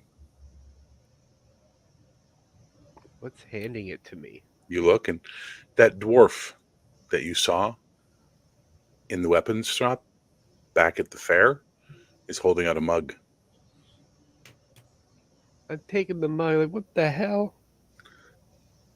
You look like you could use a drink. I thought maybe you should have a drink. Where did you come from? I'm always with you. You're in the sword, aren't you? Ah, you're a smart one, boy chick. Any suggestions right now? Oh, you're good and properly fucked. That's what you ought to know. Yeah. Kind All of of you. figured that out. A bunch of idiots. Yeah. You're a wise man? Not so wise. You're a knight commander? Not so commanding. Yeah. The fallen Templar? Yeah, you got that down pat. Oh yeah, I do that. I do. And then you got Boboy, the smartest one of the lot of you. And you all ignore him all the time. Well, who? The boy. The one that did the boing boing, 2 daggers. Hey, look at me. Boing, boing. A Thane? What? You mean a Thane? That's his name? Yeah. Hey, boy, his parents didn't love him, that's for sure.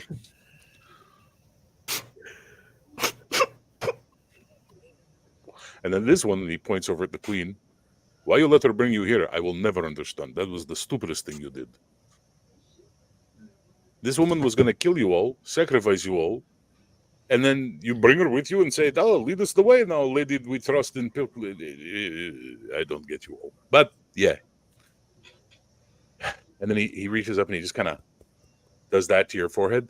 Use that for more than a place to keep your helmet. Think, boy, think. Okay.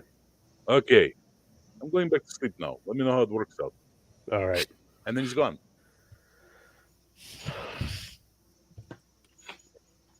The mug's still there? Nope. Damn it.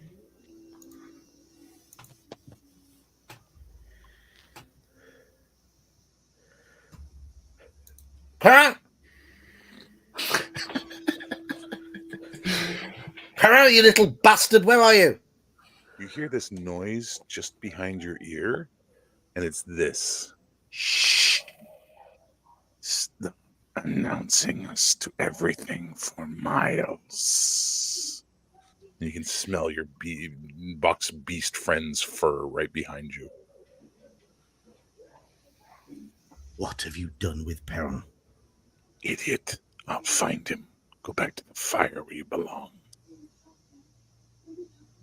Why should I answer to you? I will come with you he's my squire. Whatever has taken him, I will fight it. If anything has taken him, and it had better not be you or one of your kin. He just shakes his head. Do what you want, human. And just walks off into the woods. I'll follow him. Okay. You very quickly realize being a fully armed knight in the woods versus being a beastman in the woods is a very different experience for both of you. And within a short period of time, you've lost him in the woods. But now you're pretty sure you're lost in the woods. Oh my god. Malachi, please have an extra reroll just for that reaction. That was genius. Thank you. I'm changing my tactic with Laurelyn a little bit. I'm no longer singing because the song gets boring. But now, whether he's listening or not, I don't care. I'll be talking to myself. But yeah, so we'll get rid of the demon. That's what we'll do. I mean, we'll go. We'll find this crown or book or all these other things, and we'll get rid of the demon. We'll swim across the ocean if we have to. I mean, that's what we do. That's what we're here for, right? You set this up. We're supposed to be here to go be heroes. Well, let's be heroes and let's go do this thing. Whatever. Yes. DeVere is not a bright person. You think so? Like, you use your magic. He'll use his sword, and Bach uses bigger sword, and we'll take care of this. We'll do this. Let's yeah. We're okay. We're okay. There's no problems here. We are not okay, Thane. But if you quit your blabbering and your singing, I'm trying to think. Oh. About what? How I can remove this creature from my soul, if it is possible. Of course it's possible. You have magic. All I do not things are think possible. it's wise for you and Navri to be here. I would remove yourself from this place while you still have time. You're not going to kill yourself, are you? I will probably kill you first. Oh, well, then we're okay.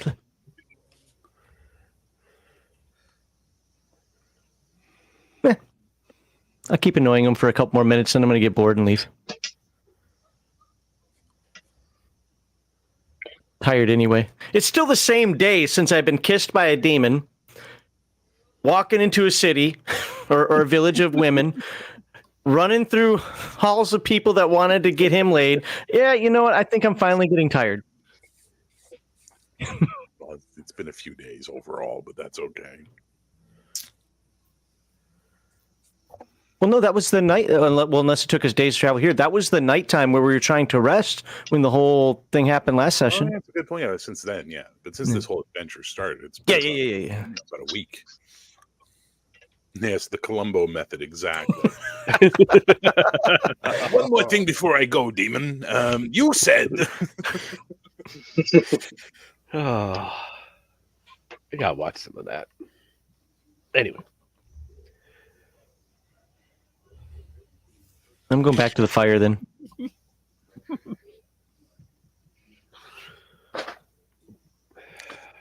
So, you go sit by the fire beside Bond. Devere wanders around the woods, trying to find his lost squire and figure out where the hell he is. And Navri just seems like he's just doing nothing for the day. It looks like he's just watching people, looking at things. Ismare is still pacing and talking to herself in the Jito language now in a hushed whisper, like she's trying to think things through. Bakht is, are you looking at your sword? Are you staring at the fire? What are you doing, Bakht? I'm trying to figure out where the idiot went. So now, Right here. now Bakht is glancing around like this as you sit beside No, him. I'm not glancing around. I'm more like, That's literally glancing around. What you just did No. with your face. I didn't see what you did. I'm sorry. But glancing around, sir. But that's fine. So he looks like he's preoccupied about something as you sit down at Thane. Are you thinking too? I'm trying to figure out where our wonderful, intelligent knight went. Oh, he's sitting by Laurelin. I was being sarcastic. I was talking about Sir Devere. Oh. Where was he last seen? I thought he was out here. He went to look for a squire who he sent out for wood to burn a witch. So that was him screaming. Who's the witch? Laurelin. That lady? Laurelin. Go on. He's got a demon inside of him. Why is who cares? No. There was a demon inside the building we were in. He made a deal, from my understanding, to save us. He told you this? No, judging by what I told Esmeralda about my sword, I am thinking there's something going on that maybe she can figure out how to help Loreline out. Well, no offense to her, she's been pretty cool, but she's a kid. These are things that she knows more about than I do. Then why isn't she taking us to where we need to go? Because Laurelin knew where to go. Knows where to go, I should say. You see the dilemma here? And I get up and just walk away. No, I perfectly understand it. Laurelin knows where we're going. However, because you and I decided to take a detour that we shouldn't have. Walking away. Damn kids.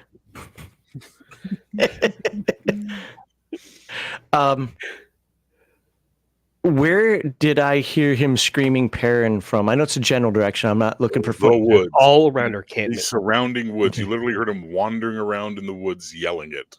Well, without going too deeply in there, I hope, I'm going to just kind of walk the periphery and see if I hear him Cool. screaming some more. Don't go into the forest. I don't want anybody else lost. The Beastman knows what he's doing. Nobody else really does. Where's he been? He's been doing his thing. He knows what he's doing. This is his kind of Wait. land. He can Where is handle he? himself. Did he tell you this? Yeah, when we were locked up, he Because did. where has he been? He's been watching us, probably making sure that we're okay. Why is nobody telling me these things?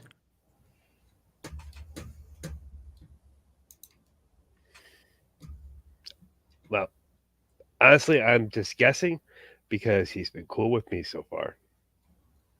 Well, he's been good to me so far, I should say. So he, in theory, could have, I don't know, eaten Perrin. I don't think so. Work with I me here. think He could have. You don't know. I'm going to go look for Sir Devere and Perrin, and you can come with me or not. I'm not going far in there. If I don't see him within a reasonable distance. Do not go beyond that you can see me. Yes, Dad. Yes, sir. So, Devere, you're wandering around the woods lost, trying to figure out where you are, trying to figure out where Perrin is, when you hear this sound coming through the trees up ahead.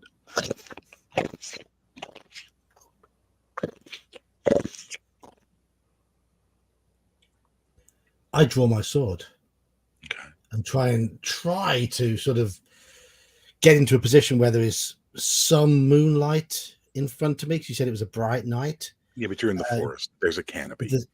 If there's any break in the canopy, I'm looking for it to try and see if I can get somewhere where there's some moonlight which can possibly illuminate in front of me. Probably desperately, but there's no one around for me to demonstrate my fear to. So I'm quite happy to appear to be scared. There's no one around for you to belittle, so you can feel better about yourself. Yes, we understand. Yes, quite. And I'm going to be there. I'm to be honest, I'm absolutely shitting myself. But it doesn't matter. Anyone sees it because there's no one there. So I'm there. Come at me, whoever you are, whatever you are. Come on. You can still hear it happening up ahead. I'll edge forward then. Edge forward slowly towards the sound. So as And you I'm going to sort shout. Perrin! of- and then you hear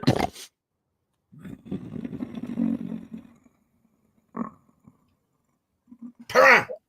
Have you got Perrin? Whatever you want. Are you still moving forward? Edging very, very slowly forward. You poke your head around a tree and you see something that makes the red pants brown.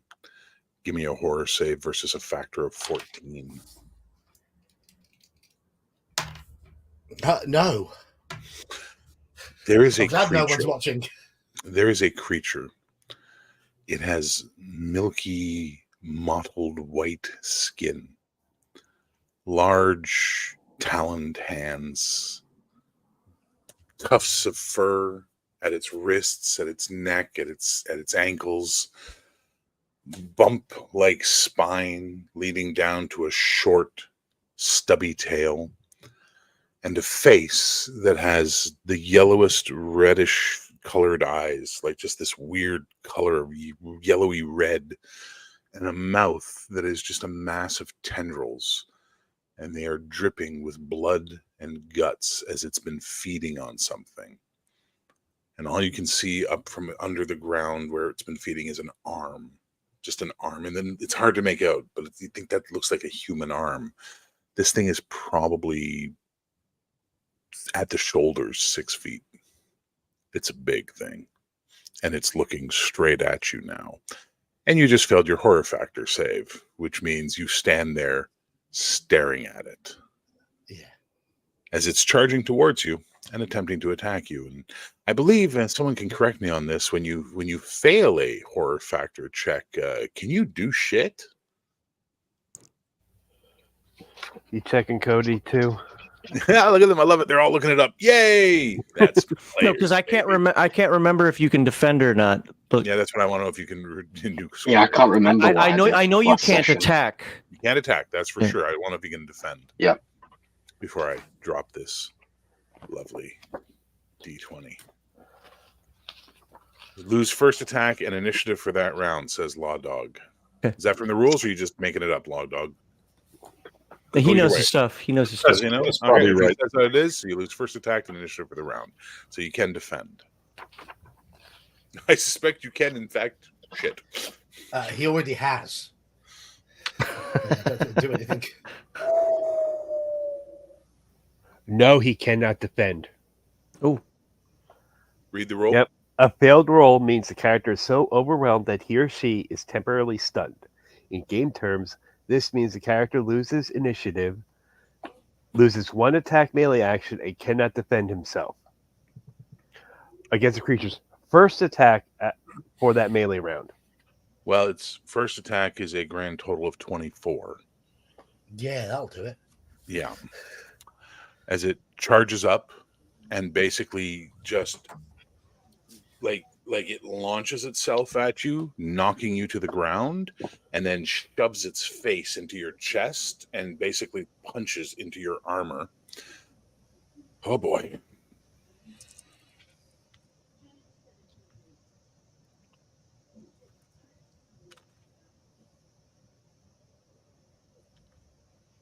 (22 SDC).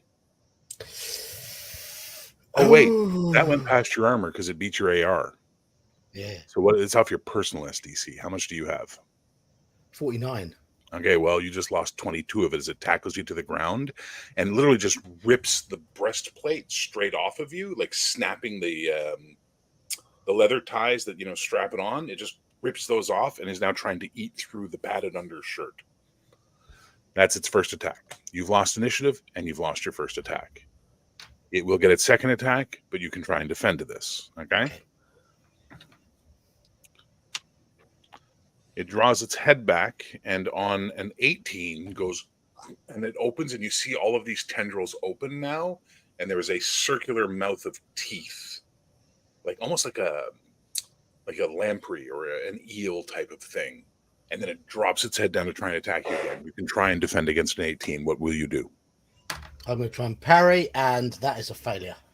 So you sort of try and bring your sword up, but it just is too fast, and it hits you again. 4, 6, 7. 19 SDC. Okay. You now have an attack. What would you like to do with it? I'm going to try and drive my sword into that mouthful of tendrils. Okay. Give me a roll. That is 16 total. You succeed. Give me your damage. My damage. My damage isn't great.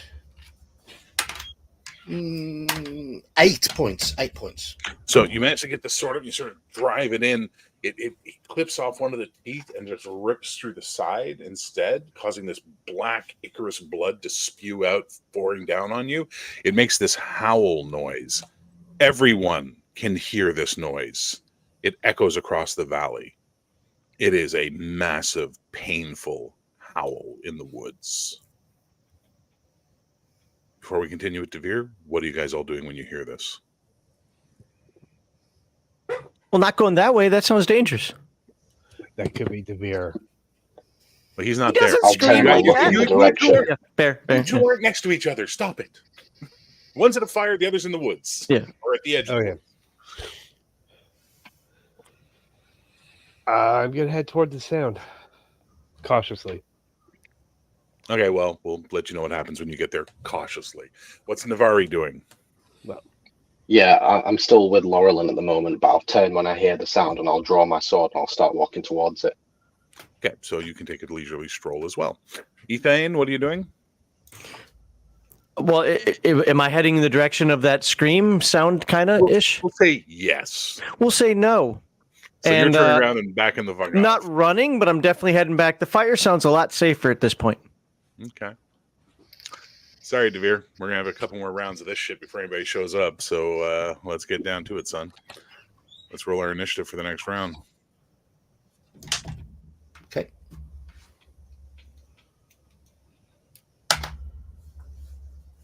$14. Oh, you beat it. It has a 7. Is my sword still stuck in its maw? No, you tore it clean through. Right. Tore it clean through. So Like you cut its cheek open type of thing. I'm going to attempt to slice some tendrils off then. Okay. Give me a roll, please. Oh, that's better. That's good. That is 19. 19. It does not parry. Give me your damage, please.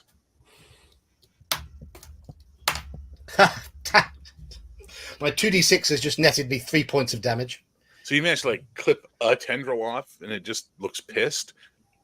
And it's now going to go claw on you because it's clearly now fighting for its life and not a meal anymore. It should be. It gets a grand total of 7 and 20. Not a dirty 20, not a natural 20. Okay. I'm parrying. Oh, total of 9 on my parry. First one's good. Now for the 20. Okay. All right. Okay. Brilliant. Oh. You say you got 19, did you? I said I got 20. Oh, ball. I got 18. Ah, well. So that one hits. Yeah.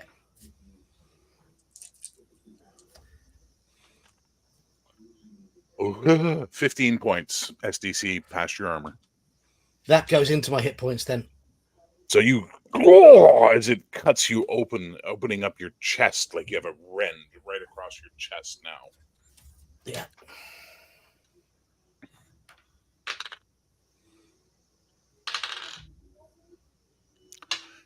You hear something coming fast out of the woods, heading towards you. But you have another attack. What are you doing with it?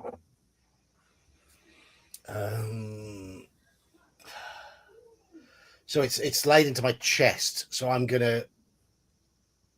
Is it still attached to my chest, or is it just? No, you managed to get the head back and all that. So it's just sitting on you now, and it's attacking you from a grounded position. Okay, I'm gonna try and drive my sword up through its neck, if it has a visible neck of any sort. Please Aiming remember for the Adam's apple. And by the way, guys, please remember there were 4 rerolls from the previous game, and you each bought an extra one today. So keep that in mind, guys. I've actually got 2 stopped over from the previous session. Well, there you go. Look at you. Right, so I'm going to use these now. Well, let's go for the attack. I'm going to try and drive my sword into its neck. Okay. I'm going to take a reroll on that. What'd you get? One of mine. That's better. That's 16. 16. It does not parry. Go ahead and give me your damage. Can I take a reroll on damage if necessary? No, but what you can do, I will make a special deal with you right now if you're interested. For every reroll you sacrifice, I'll let you add a die. Oh, well, I've just rolled a 6 with my first D6. And Do you want to sacrifice some of those rerolls you're sitting on? Yes, I will. Yes, How many? You have to tell me now. How many do you want to sacrifice? Just one. One. All right, go for it. Yeah. 6 and 1 and 5. 12 points. 12 points. So you managed to like cut through the clavicle area up through this area. You managed to cut it open and it howls again. At which point you see out of the woods, the beast man come flying, and he's all teeth and claws as he comes flying at it. And you can see behind him, Perrin, standing against a tree, watching with wide eyes. Oh, it gets a natural 20 on its parry as it just catches the beast man in the air by his throat with its claws and does 3 dice 6 to it. would have killed me. He has to make a save. He does not make a save. That goes straight to the hit points. Oh! When I said catch him by the throat, what I meant was impale him on its claws at the throat. As you see the beastman hit it and then just twitch and go limp, and he just sort of throws it down. But that does give you a window of opportunity for an attack. Okay. I will scream no and try and drive my sword aiming for where its liver would be. Sure, going for a vitals attack. I love it. 11. Okay. It does not parry, and you did beat its armor. Phew.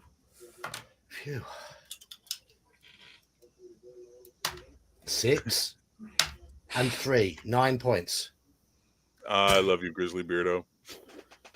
So you managed to get the sword in and through as it howls now. You've done a lot of damage to this thing, believe it or not. Yeah. And it just sort of staggers off of you and staggers back, holding, sort of clutching at its side, where you can see this black ooze is pouring out of it.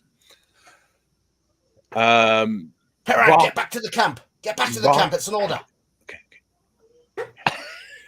Box and Navri, in your casual meandering into the woods, you can eventually start hearing the sound of fighting happening. Does that quicken your pace, or are you still casually heading over there in a...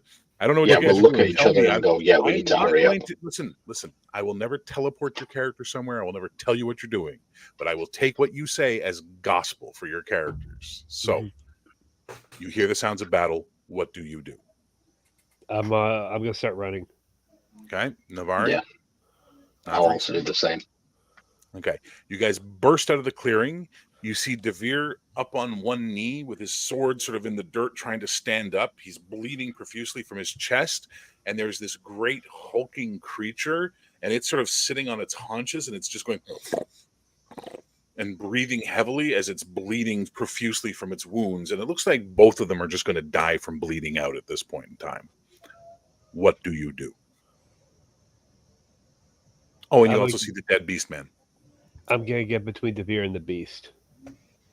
It just looks at you like it has no fight left in it. Navri, what are you doing? Yeah, I'm going to run up to the beast and try and stab it through its neck. Okay, give me a roll to hit, please. D20, yeah? Yes, sir.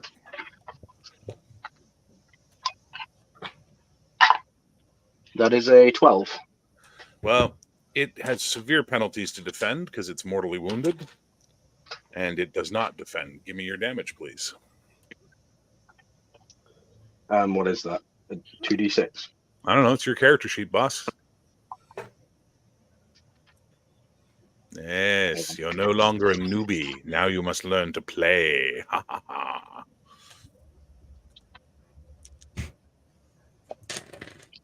If you've got a sword, it's probably 2d6 plus whatever your damage bonus is at the top of your sheet.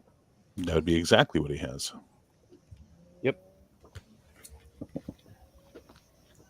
See, I've learned some rolls. What kind of sword do you have? I see it, yeah. Okay. So it's 2d6 plus 1. It's a 5 and a 4 plus 1, 10. 10. As you plunge the sword down through its neck on like one of those downward angles and then pull it out as the blood goes and that black stuff sprays and it just sort of goes and then just sort of collapses on itself like it's dead. Devere, I need you to give me a death save. We'll just call it a Constitution roll of 12 or higher on a D20, please. Use your PE modifier if you have one. PE modifier. My PE is 11. I don't believe you have no modifier. No, nope. And it would have to be 16 or higher to have a modifier. I've rolled 10. As Devere, you hear Devere go, and then you hear the crash of him falling onto the leaves, and you hear from behind Perrin go, "No, Chevalier, no!" Meanwhile, back in the temple, meditating Laurelin.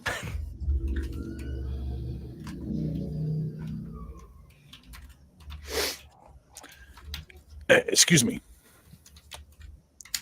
sir. I open my eyes and You see look this? over who's speaking at me. You see this really old man standing there, very skinny, wild-eyed, wild-haired, dressed like a fucking wandering hermit type of guy. Sorry to bother you there, but you know this place?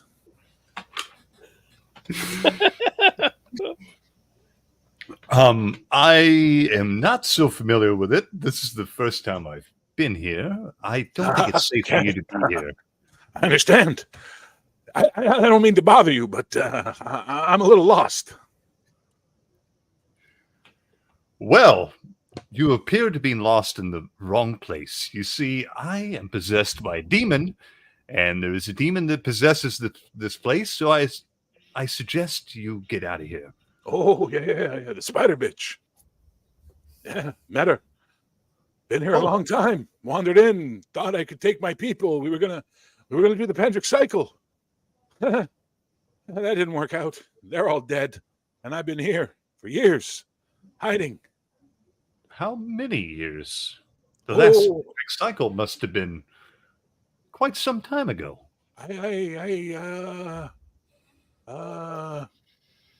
Wardigan was king of Pendria. That's about 20 odd years or so he's been here. What's your name? I am Lorelin Lockwald, magician.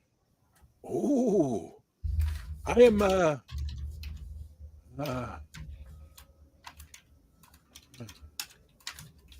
don't know who I am. I don't remember.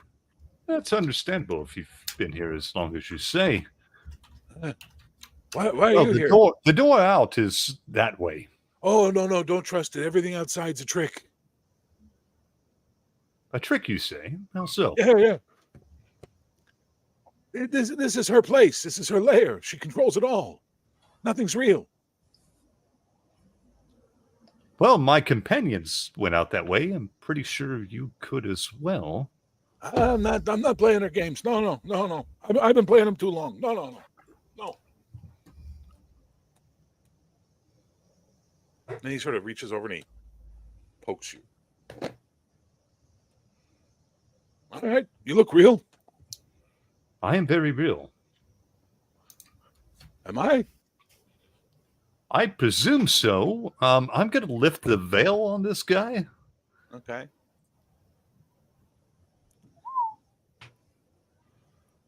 I saw that, John.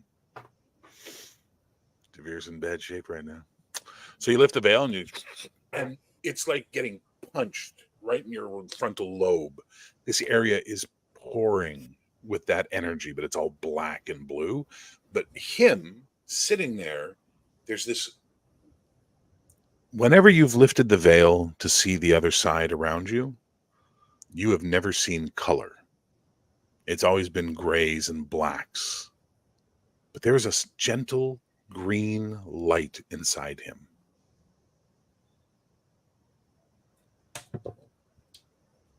Okay. Well, I'm going to come back out.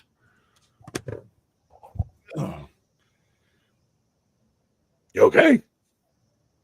I believe so, but you seem to have a spark about you that I don't quite understand. What was your role exactly in the cycle, in your quest? I was no, that was the Knight Commander, and not the Cirrus. I don't have the body for it. Wise man. I was the wise man. Oh. How fortunate. You see, How about you? On this, well, I was about to say, I'm on the same quest as well, and I was formerly the wise man, though it seems I am doomed here with you, sir. Why? Well, that demon you speak of has possessed my soul. No, she hasn't. How do you mean? Nothing's real. Are you listening? I assure you, this is quite real. No, it's not, buddy. Here, let me prove it to you. And he reaches his hand into his chest like literally into his chest. And he pulls out this little green glowing gem. And he holds it out to you. I take it. Eat it. Yeah. I eat it. Swallow it. I've got nothing to lose. All right, give me a save versus spells. Okay. I failed. Perfect. Your eyes just suddenly everything gets brighter for a second, and you realize you're fully alone in this room. But the room doesn't look like it did before. It's danker, it's more decayed, it's more destroyed.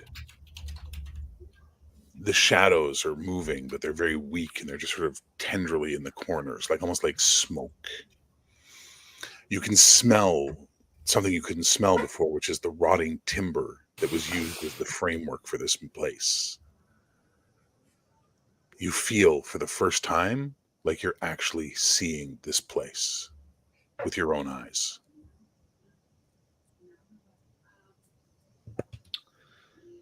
I am going to.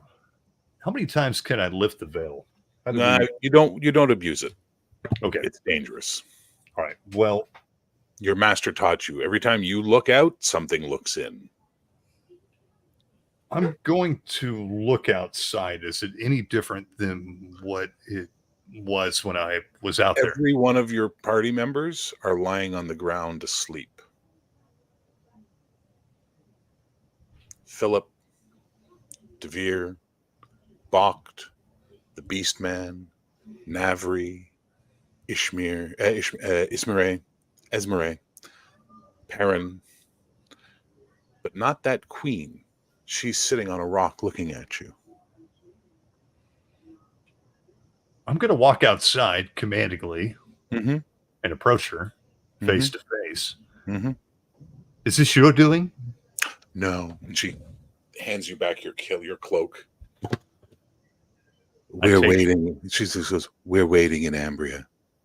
Don't disappoint us. And then she explodes into a cloud of ravens that, of course, fly away. Yeah. Yeah. And they're all still asleep on the ground? And they're all still lying asleep on the ground. I start waking them up with my staff. Who first? I'll wake up Devere first. Devere, you felt the pain. You felt the damage. You felt the life leaving you. As you lay flat on the ground, you could feel your breath shallow. The light was dimming around you. You could see your allies there, but all was lost. You were dead. And shockingly, in your last moment of thought, all you could think of was Ghislaine. And then suddenly the light's back as you're being tapped, and you sort of look up and you can see the fire of the camp, and your armor's fine, and you're fine, and you're lying on the ground. Milady, come for me. Take me. Take me. Come to your senses. So sorry.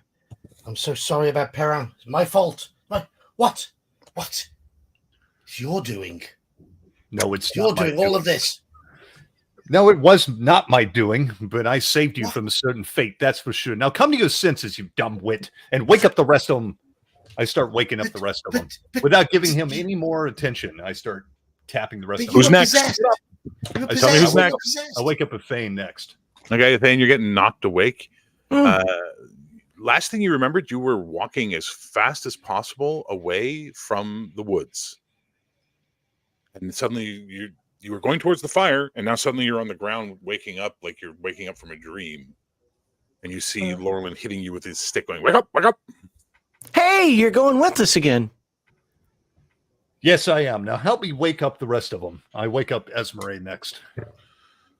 So you slowly wake everybody up. So Esmeralda, everybody sort of wakes up, and you're all sort of looking at each other like, what's going on? And you're all sitting there. You all have perfect recall of what you experienced. But you know it wasn't real.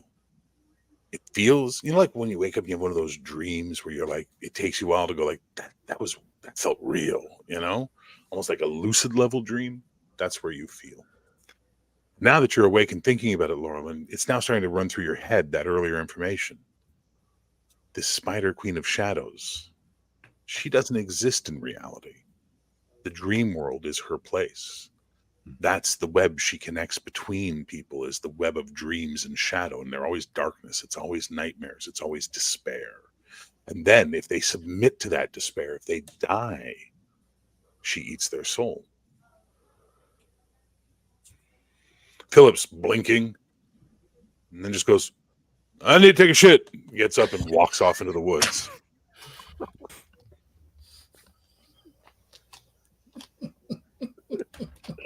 So what happened? It was all a dream. Which part? All of it. So I didn't kiss a demon? No. Apparently not. You also, all of you now notice that captured queen is no longer here. In the morning, we shall depart this awful place. But no more questions now. I think we should all rest.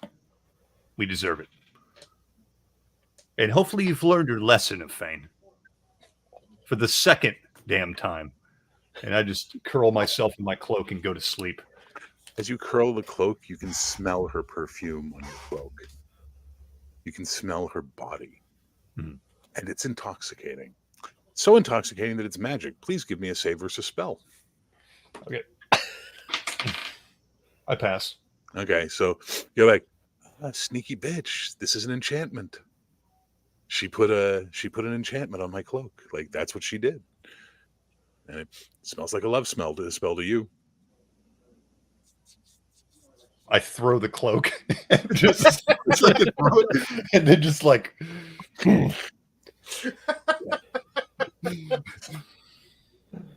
right, we are going to take a 5-minute break. I'm going to make a cup of coffee. You guys go to the bathroom, grab some food, whatever you need to do, and we'll be right back. Okay?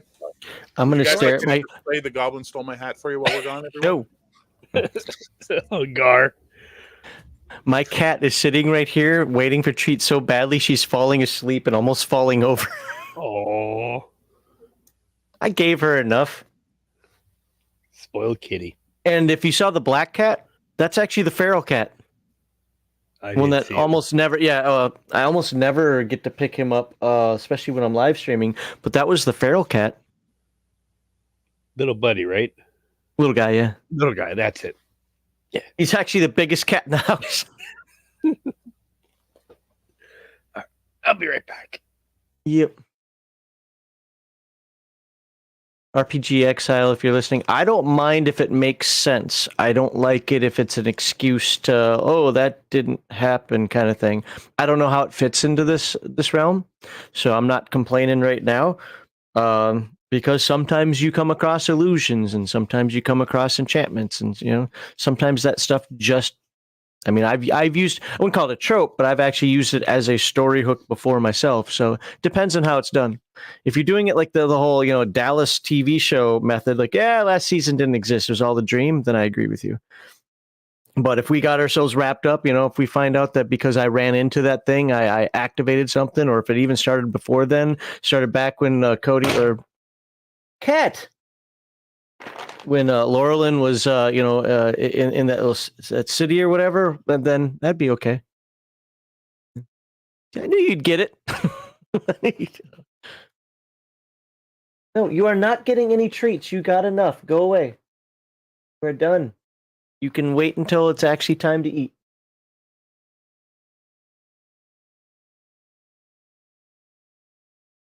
I'll win the staring contest.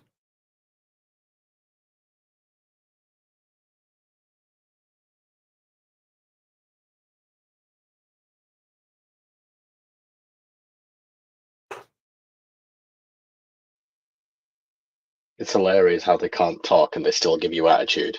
This little bitch is trying to knock her. Go away. You are not getting any treats.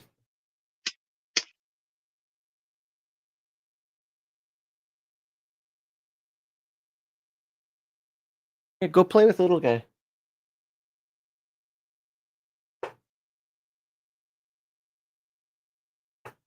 Get down. Get down. I said get down. You're being obnoxious today. Yeah, they know you're on stream. Well, I mean, she's usually, I can just kind of tap her off the table if she's being annoying, but today she is very adamant. No, I'm going to get some treats whether you like it or not. And I've already thrown her a bunch. Little guy.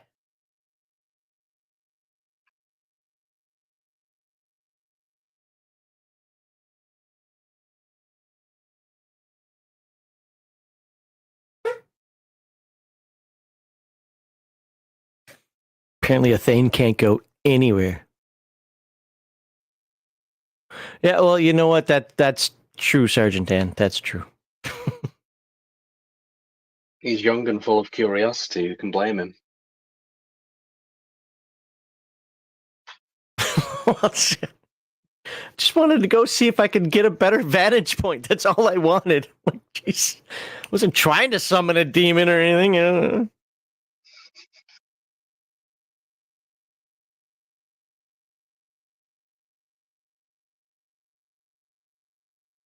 Hey, Hungar. Good to see you. I want to watch Dallas and Falcon. That's right. That's the order that it came in. If go back and watch seasons of Love Boat, Fantasy Island. I'll bring all those nostalgic shows back. What nostalgic shows? Oh, I was mentioning Dallas. He was talking the Dream thing, and I used Dallas reference. Oh yeah, yeah. It's stuck in everybody's head. Dee dee dee dee dee dee dee dee dee dee dee dee dee dee. Hang on, I'm gonna switch my lights real quick.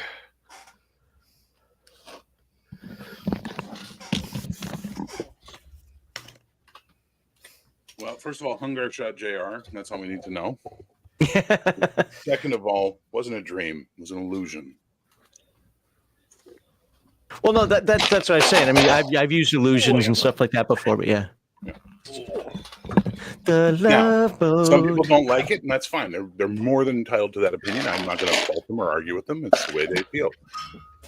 I don't like it as an excuse to replay something, but in a situation like this where we're just wrapped up, especially if you don't know what the purpose of it was, I'm not going to complain about it. If you're dealing with a demon queen who is warping people's minds, it's absolutely fine. Yeah.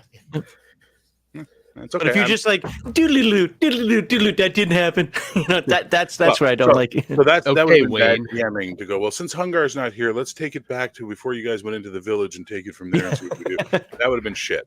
Yeah. So instead, I got to build off of what you guys did, find a way to make it work, and I think I did. So I'm good.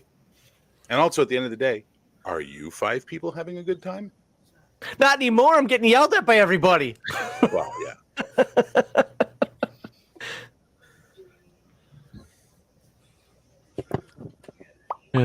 It was one part Despair Squid, guys. Come on. It was like Red Dwarf inspired. Give me a break. All right. You're all back? Yep. So your cloak is missing when you wake up, but Philip looks like he's well cleaned after his trip to the woods. So God knows what your cloak's doing out there in the woods, sir, but I wouldn't pick it up again. But you are without cloak now, just so you're aware. Hmm. Okay. Dawn comes way earlier than any of you would have wanted. You need sleep. You're not having it. You need to decide where you're going and how you're going. It is a long way to Ambria. Is my letter that I wrote still there? No. Perrin, could you get me a... I think Philip might have a... what did he? I'm so confused. Could you ask Philip? Murray puts a cup of tea in your hand, looks you dead in the eye, and goes, "We have things to decide that are more important than this. Wait. If last night taught us nothing, we must be united, not divided like we have been. You are the Knight Commander. Be it. Act like it. The stars have shown me if you deviate from this path, you and everything you love will come to ruin. And then she walks over and gives Laurelin his cup of tea, and then Thane his, and she's just, happy to help out and give everybody thing. And she smiles when she gives Thane his tea. She gives him a little cute smile, and all that sort of thing. Everything I've been brought up to believe, everything I've ever learned, is being tested. I can barely hear you, boss. I'm sorry, you meant to only barely hear me. Oh, okay. So so Devere's muttering to himself as Esme just looks at you, Lachlan, looks at them and goes, "It's time, Wesman." Quite right. So if we are all, I stand up with my cup of tea, staff in hand, trying to swirl back my cloak and realizing it's not there anymore. Philip sheepishly lowers his head a little bit at that. Quite right. Well, I think we've all learned a lesson in the quite past days, in that we all have a role to play in this party. Are we right in that, Sir Devere? I think we've learnt a lesson, certainly in what was going on in our heads last night, that we should not trust those that would ensorcel our minds. So Beast you have Lord. learned nothing. The Beastman is staring death at Devere. He's just like, doesn't take his eyes off him.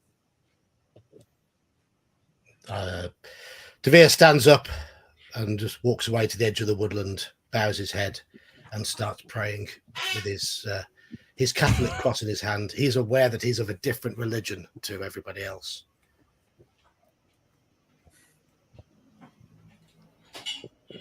Everybody pack your things. We'll be setting off. And I walk off to where Devere is. I put my hand on his shoulder. I said, your faith is good. But your prejudices, your beliefs, you need to leave to the side if we are to be successful in our journey and our quest.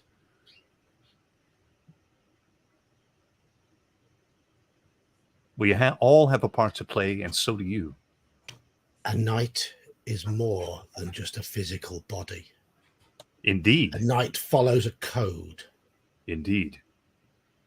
And you need to That start code following is that code. everything.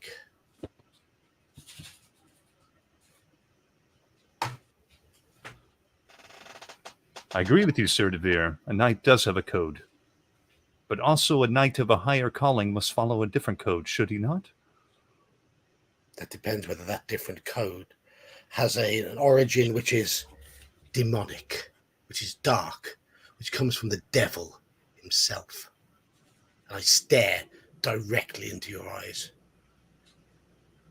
Well, I'm here to tell you right now, and I punch my staff into his chest, that you think you're following this code has led us where? Tell me where it's led us, knight.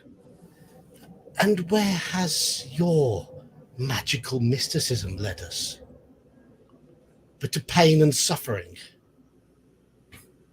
to insanity, to depravity. Ah, but that is the test of a true knight, is it not? What, You wanted deny to come on this quest depravity? and you came willingly. And you know you have a role to play. I told you beforehand, before we left the fairgrounds, you did not have to come here. You did not have to come with me. You willingly came, knowing the dangers ahead of you. And everything I've told you and warned you about, you've not heeded my call. And what happens when you do not? I have not heeded your call. No, you have not. I trust you had the same vivid dream as I last night. I I did can tell indeed. from everyone's faces that And it's because of me you're everyone's out a of little that shocked dream. this morning. And if everybody would have listened to me, we wouldn't have probably been in that dream in the Is first it? place. Where is this witch we've been following, this woman friend of yours? Well, she is no friend of mine. Then why were we following her? We were tested. And we were found Clearly. wanting. Clearly. I'll have you know that in the dream, as in life, I fought and I was willing to lay down my life for all of you, for my squire, and for my people. And if you remember correctly, I gave myself willingly to a damn demon to save all of you. I was willing to sacrifice why is myself that? and let you throw a sword into me or burn me alive. And if why willing to is do that? so. Is that Because because that you're is my easily- role to play. Are you so so easily tempted to give in to devilry? No, I was not tempted. I did it willingly to sacrifice myself to save you. You Now, just look, said- this is the way it's going to you be. I just lay said- down myself and cast You just said you agreed You to thought you sell cast your what? soul to a demon. thunderclap. Okay. What does that do? It just lets out a big, loud thunderclap. So you all hear the Jesus. Yeah. Polaris. So we're going to get this straight right here, right now. Either you want to follow me or you don't. You all came willingly. You came willingly. If you're not willing to fulfill your role, you can stay here in this forest or you can go back to the damn land that you came from. Are you going up to the Let methane? it be known that I do not wish to follow I am. you. I follow you because I feel as though I must. Yeah, Philip will join you. You guys having this fight again? And since I'm taking over Philip, I'm going to change his voice and make him Brian Blessed. It's going to be more fun that way. Who? Man, dive.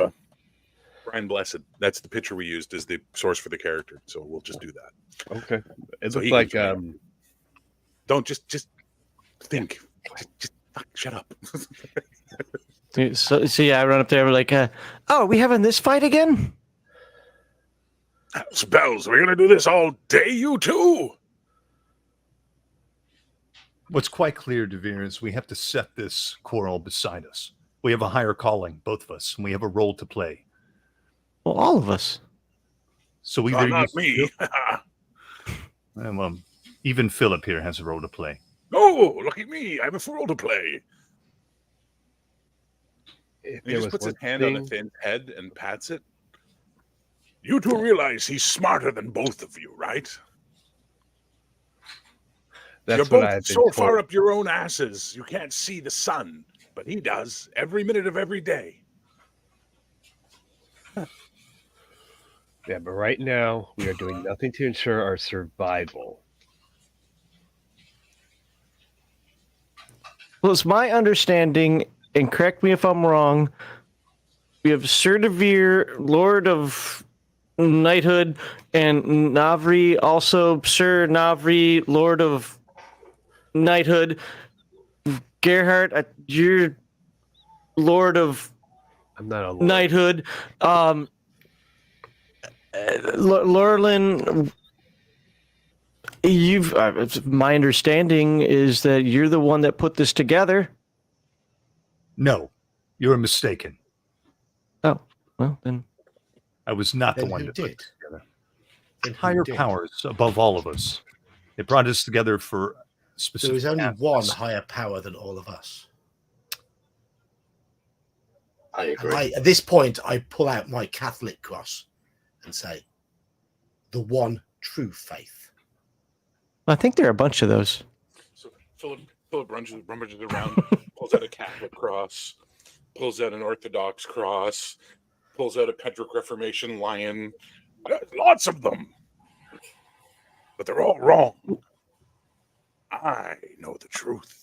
And he pulls out an 8-pointed star, and Hungar can confirm this is actually what his character was. And shows you an 8-pointed star. Laurelin, give me a lore check. Devere, I'll give you one as well for heraldry to see if you recognize it.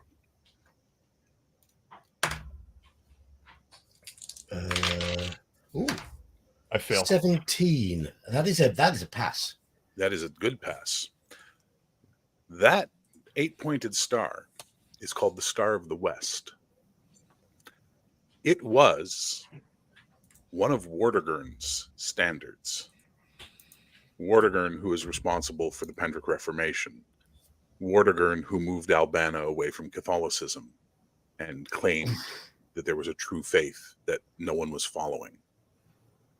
You recognize it. You've seen that on the coats of arms of some very, very important Pendrian knights. You just smile. I turn my back on Philip immediately. I tried my best. I'm gonna go take a piss. So He just walks. Laurelin, as far as us go here, you got us all together, correct? I don't care about spirits and gods and religion. I'll pray, for my sins later. But you put us all together, right? Here. No, I was merely meant to bring us all together. Oh God. Okay, you're the vessel of some divine power that came and grabbed us, demon infested, whatever you're doing, whoever's controlling it. You're the one that, in the physical form on this world, put us together, right? Yes. Okay. Oh God. I forgot what I was going to say. I'm done.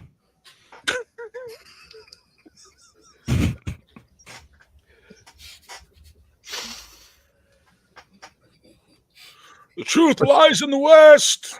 I just want you all to know that. Thank you, Philip. Welcome. My God, that tea went right through me.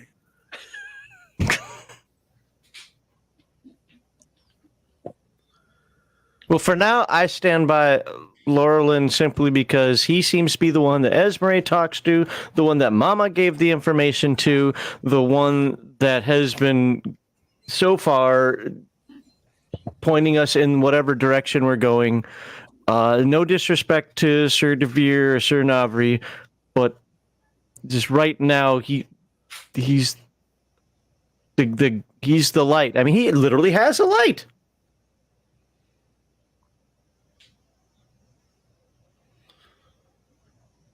Well, Philip is quite right in one thing, in that we have to put all our personal motives and beliefs aside for this higher good, which I assure you is good, DeVere. And I will tell you right now, I do not have all the answers. But only together can we overcome this struggle and protect the whole world. If we do not, everything will fall apart. I said that yesterday. He did say this. DeVere right now feels as though his own world has already fallen apart. He's stuck out in the wilderness with a witch, heathens, deniers of his own religion, and he's getting a little more than a little frustrated, and he isn't clever enough to know the answers. So Send information. Thinking man's religion. Fastest growing religion in Albana.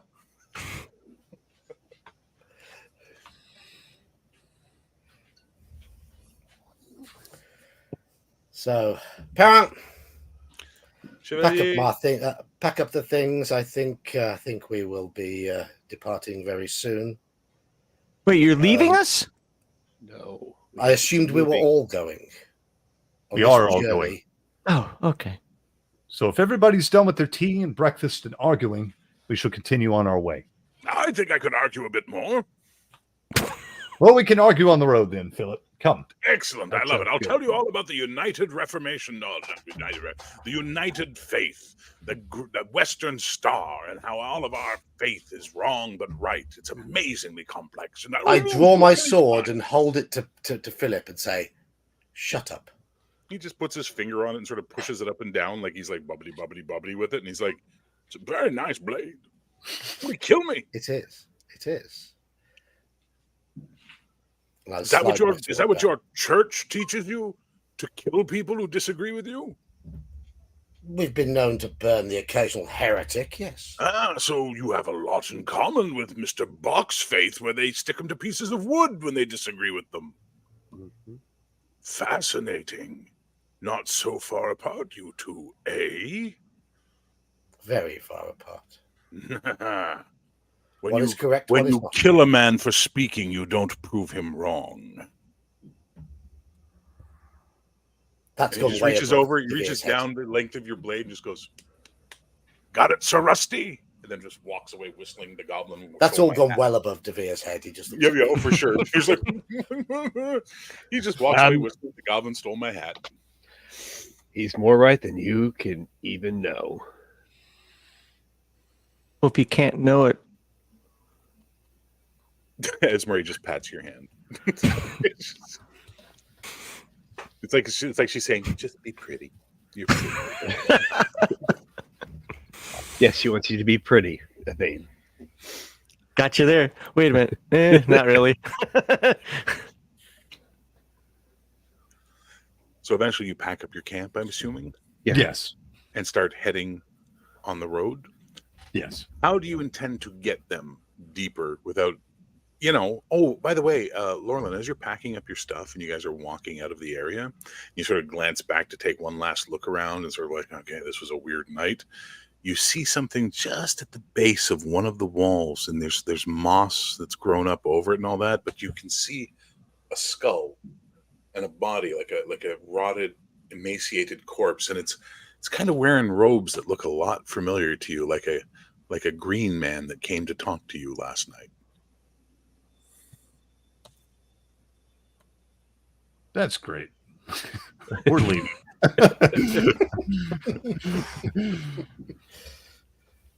All right. When everybody's packed up, I'm like, well, are we ready?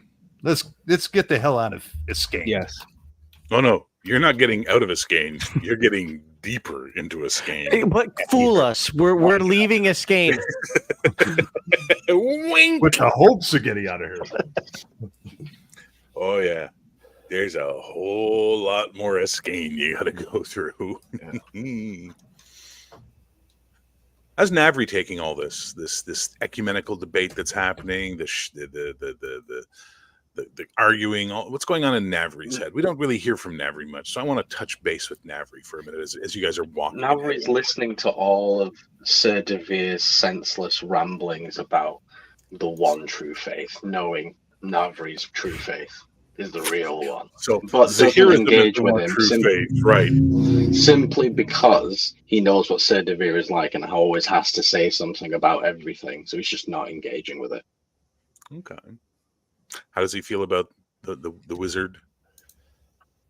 How does he feel about the heathens? Laurel, and he trusts him because Navri believes that this is part of God's plan.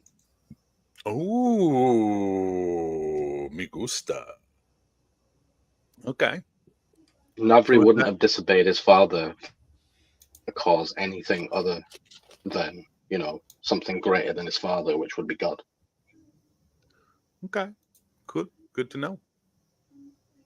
So, Bakht,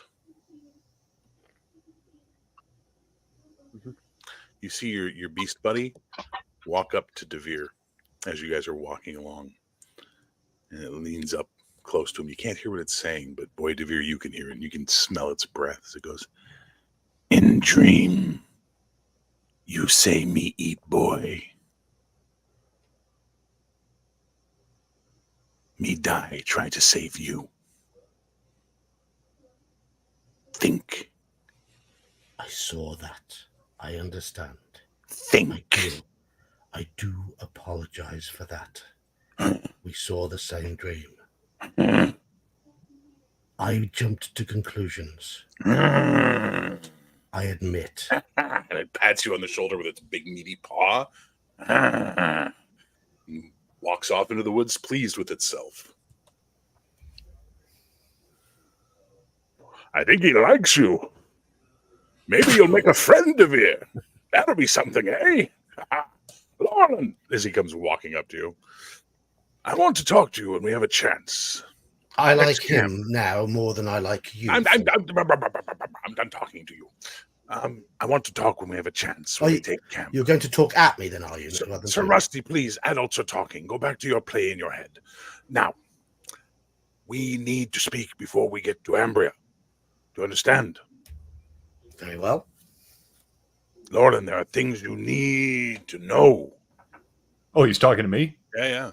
Oh, okay. I thought he was talking to Devere. No, he's telling Devere to shut the fuck up. He's just listening to Devere. He's had enough of Devere's bullshit for one day. Well, can you not tell me on the road? It's difficult, and we need to pay attention. Who knows what things lurk in the wilderness, ready to eat our souls. But when we make camp, we can talk. Quite right. Well, we will talk this evening then. Would you like one of the pastries I stole? Sure. He digs around his bag and he hands you one of them. What were they? They were honey. The hell were they? Honey. Honey cakes. Yeah, honey cakes or something like that, right? Yeah. So he hands you a honey cake. Did he get another one? So that means I have one left. Pretty much. Hey, I'm just taking what Hungar started and continuing. That's fine. No, that's Good. And he pats you. Hey, I want to talk to you about that infernal song you were singing last night. And he just sort of starts walking with Athane and being all friendly and camaraderie with you.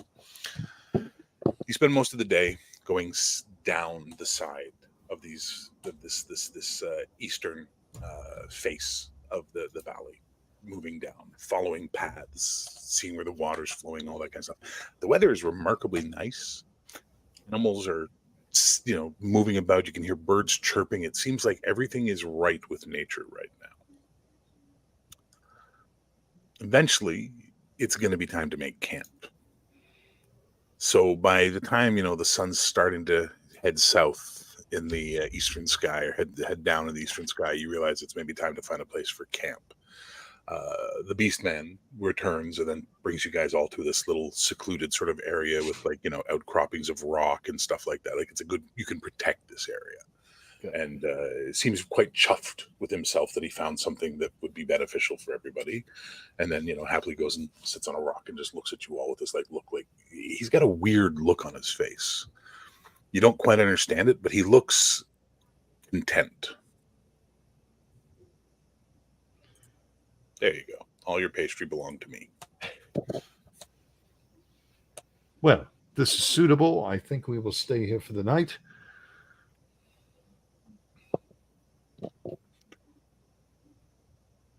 okay. Fane, can you get us a fire going? Mm-hmm. Esmery takes your hand and she's like, "We will get fire going. Don't worry." Philip, can Okay. Philip? Yeah, go learn how to start a fire, kid. What? I was thinking about food. What? You have paper and a quill with you, I believe. Sorry, I was thinking about food again. What was that? You have paper and a quill with you, I believe. Yes, but it's heathen paper and a heathen quill. Less of that right now. You trust Please. that the very Please. adversary himself won't work through my demonic quill and make you write down horrible, horrible things? No, I will channel the words of the good Lord through my own hand. Thank you very much. Good Lord, which one's that? I'm so curious. And he goes and digs in his pack and hands you a quill, ink, and some parchment. With blessings, Sir Devere, with blessings.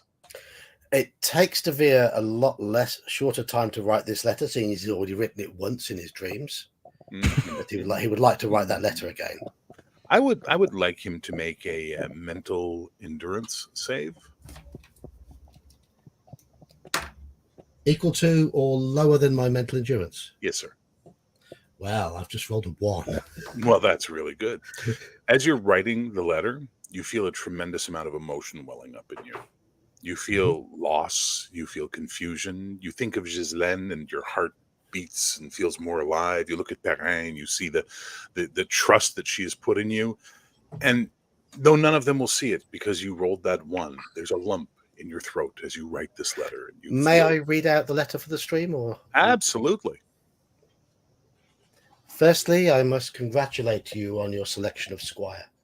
Perrin has been most committed to his duties. He is eager to learn, but also spirited, as a young boy should be. He is a credit to your people. In fact, and it pains me to admit it, he is adapting to our current situation better than I am. The principles of my upbringing are being tested to the limit, though I'm beginning to realize just how cloistered it was. The actions of my companions are alien to me, and the foes we face are the work of the devil himself. Years of training cannot fully prepare a man for such horrors. I know inside that I must overcome these difficulties in order to achieve what appears to be our destiny, and it will only get more challenging. It helps to have Perrin beside me, and also I draw great heart from your locket. When we return, whenever that may be, We will share a dance again. You have my word on that, Gerard. Nice. Very nice. Good thing no one knows it because, they'd make terrible fun of you for that. Oh, yes. So he's writing his thing, and Philip basically goes, Navri, Bulk. Thane, come. And he walks everybody over to sit beside Laura. Well, is the fire built? Yes, and Okay, Ezri is now making food. What do any of you know of the Pendrick cycles? Just children's stories. Oh, it's much more than that, my boy. Much more than that. How about you, Navri? What do you know of the Pendrick cycles?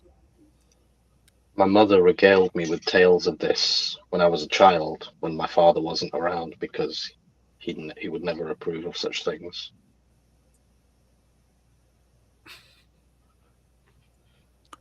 And you, Bokt? Honestly, not much. Everyone wonders why they connect with people, right, Lauren?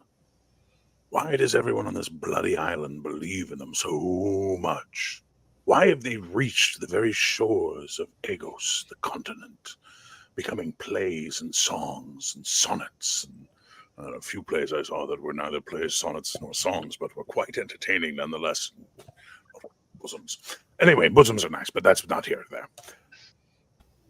This is truth. Truth resonates. Truth binds us. Truth gives us purpose. He is the wise man. He is the Knight Commander. He is the fallen Templar. He is the one that walks between worlds. She is the seeress of stars. Our beastie friend, the noble savage. And I, the prophet. I have been given the truth. I know the truth. Trust Lachlan. Do not let your preconceptions get in the way. You left the Austrati for a reason, Bokt, and they were going to kill you for it. Fallen, you will rise as a Templar of the United Faith. We have much to do, and this Pendrick cycle will succeed. And when that happens, the High Father will return. He will bring his throne unto the world. In the final battle with Typhit, the adversary will occur. After Lumina and the world will be one. And we will live in the presence of God for all eternity.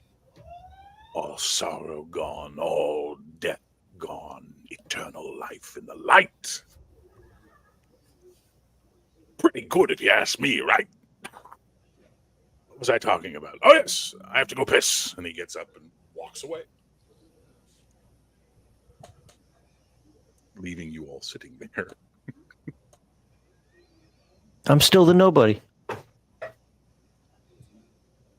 I am the one between worlds, he says. Your mother and father.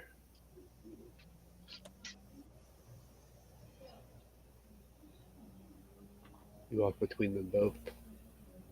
I do.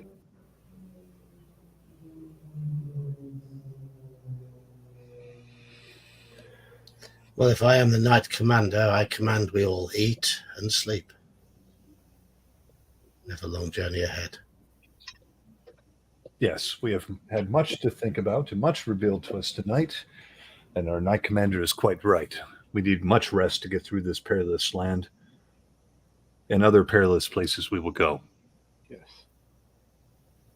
Esmeralda sort of, she's handing out food to everybody, and she's like, maybe tonight we could have fun. Maybe tonight we could not be so angry and dour. Maybe tonight one of you tell us a story of your people, of your beliefs, of your lands. Well, that might be a good idea. Thane has regaled us with a song yesterday. Maybe I like Sir the song. Devere. I just start singing. No, no more song. No more song, Thane. That's quite all right. Sir No Devere. singing. No singing. Sir Devere, surely you have some tales. Sadly, I do not. By myself. Very well. Maybe young Navri has some tales from his foreign land. So I'm just sitting pondering about the one between worlds thing and thinking how rough of an upbringing it was to be a knight, but also to be with a father and a mother that both believe different truths. And I sort of tell this to them as well, and I say, my father was strictly, Zahiri, and he believed in that God, but my mother believed in the Pendrick Reformation. So, as mentioned, when my father wasn't around, she would tell me what she believed to be her truth, because in his presence he would not allow it. So me having been brought up with both of these, I'm now struggling to think what my role might be as the one between worlds. What would I do with this? Well, that was But a it bit seems dour. that- And I thought we were going to have some fun, but you wanted to have a reflection session. Very well. I get up and I'm still close, but I'm getting up. I'm looking for some sticks. Sure. I want to stick maybe about 3 feet longish, and then I'll break them up if I have to, like 4 of them that are maybe a foot long. Okay. And While you're doing that, Devere would like to stand back up and walk back to the camp and say, my companions, I know I give this air of superiority, but in truth, I've led a very cloistered upbringing. I have barely set foot outside the walls of my parents' castle. My life has consisted of religious learning and training in the sword arts and little else.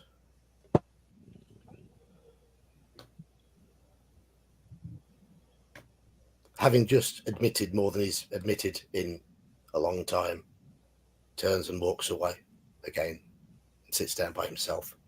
Well, no, when you're turning around, hey, Devere,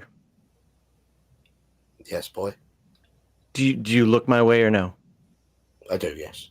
I throw the 3-foot stick at you. What should I do with this? I need some exercise. What? Show me your sword skills.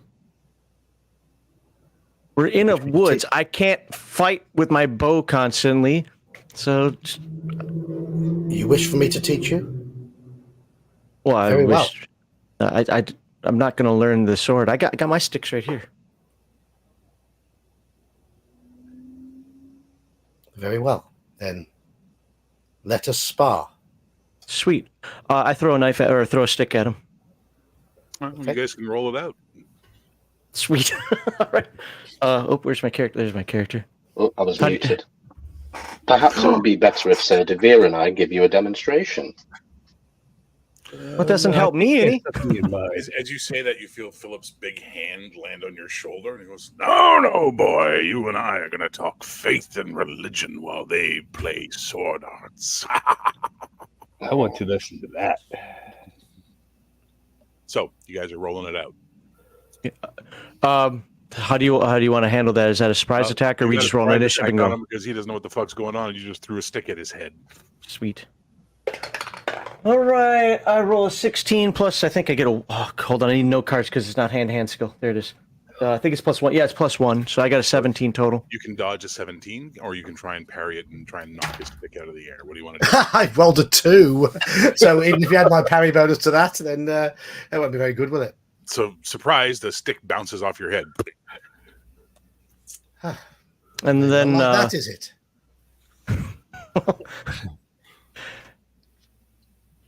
I'll bend down, pick the stick up. grip oh well, my then shield. while he does that, since he's not doing an attack at me, I'm gonna go back in. I'm gonna pull the other. Remember, I got 4 sticks. Pull them out. I'm going in. I'm going. I'm just going for the throat, basically. Again, I'm not going to hit him hard. Yeah. If so, yeah. Roll to hit, and let's see if he defends it. Oh, that's not so good. That's an 8 plus. I think it's 9 total. Yeah, 9 total. Oh, that's my first natural 20 I've rolled. Nice. Was that to parry? So you come in with the daggers. You're like, whoa, and he just goes with his sword, and then steps back from you. And you're like, oh, like he moved faster than you expected him to. Sweet. Now you can roll initiative. I'll sheath the sword and wield the stick now. Initiative. Okay. 15. 19. You go first. All right. I'm not going to use the sticks. I'm just going to basically kick him in the ding ding. Oh, Jesus. Is that a 16 or a 10? That is an 18. 18 plus 5, 23. Right, okay. Unsurprised. Oh, I've rolled really well as well, 19. It's not good enough. So he kicks you in the ding ding. So, Devere, did they teach you that trick in the castle? No, they do not. Fortunately, you're wearing a cod piece, so it's okay. Like, it's part of your armor. It's like it hurt to kick him, but like you got the hit, that's for sure. Nothing I'm doing is at full power at all. But it still hurts to kick him. Oh, right. Oh, yeah. Oh, yeah. It's not a pleasant experience. All right, Devere, your attack. What are you doing? I'm going to show this young whippersnapper a thing or two about stick play. Yes, parry a 22. Okay. Not with a natural one.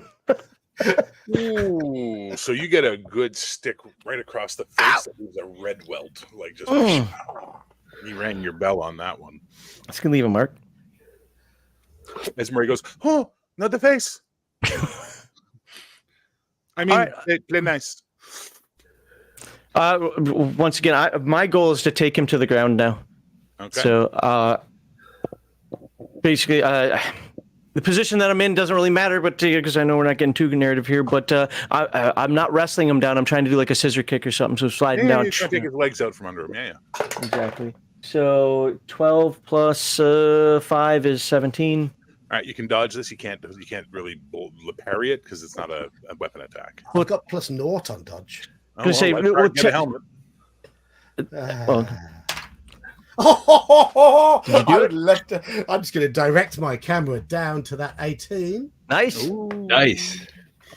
So he does. You go in for the scissor thing, and he does this weird little hop step over your legs, and you get your attack now, Devere. And dodge takes an attack. Oh, dodge takes attack, but he has more than one attack in the round, doesn't he? No. Okay, fuck it. You step over him. New round initiative. Go. We'll keep it civil and polite. Yeah. Ooh, that's not good. I got a 10. Oh, you're muted or something. He says 5. All right. 5. The 5th. Well, in that case, I mean, yeah, I'm gonna keep close to him because I know he's good with a sword. Okay. So I'm trying to stay in his face. So essentially, I'm just boxing him at this point. Okay. No, I do not have the boxing skill. You hate punching, okay. Yeah. Damn it. 7 plus 5 is 12.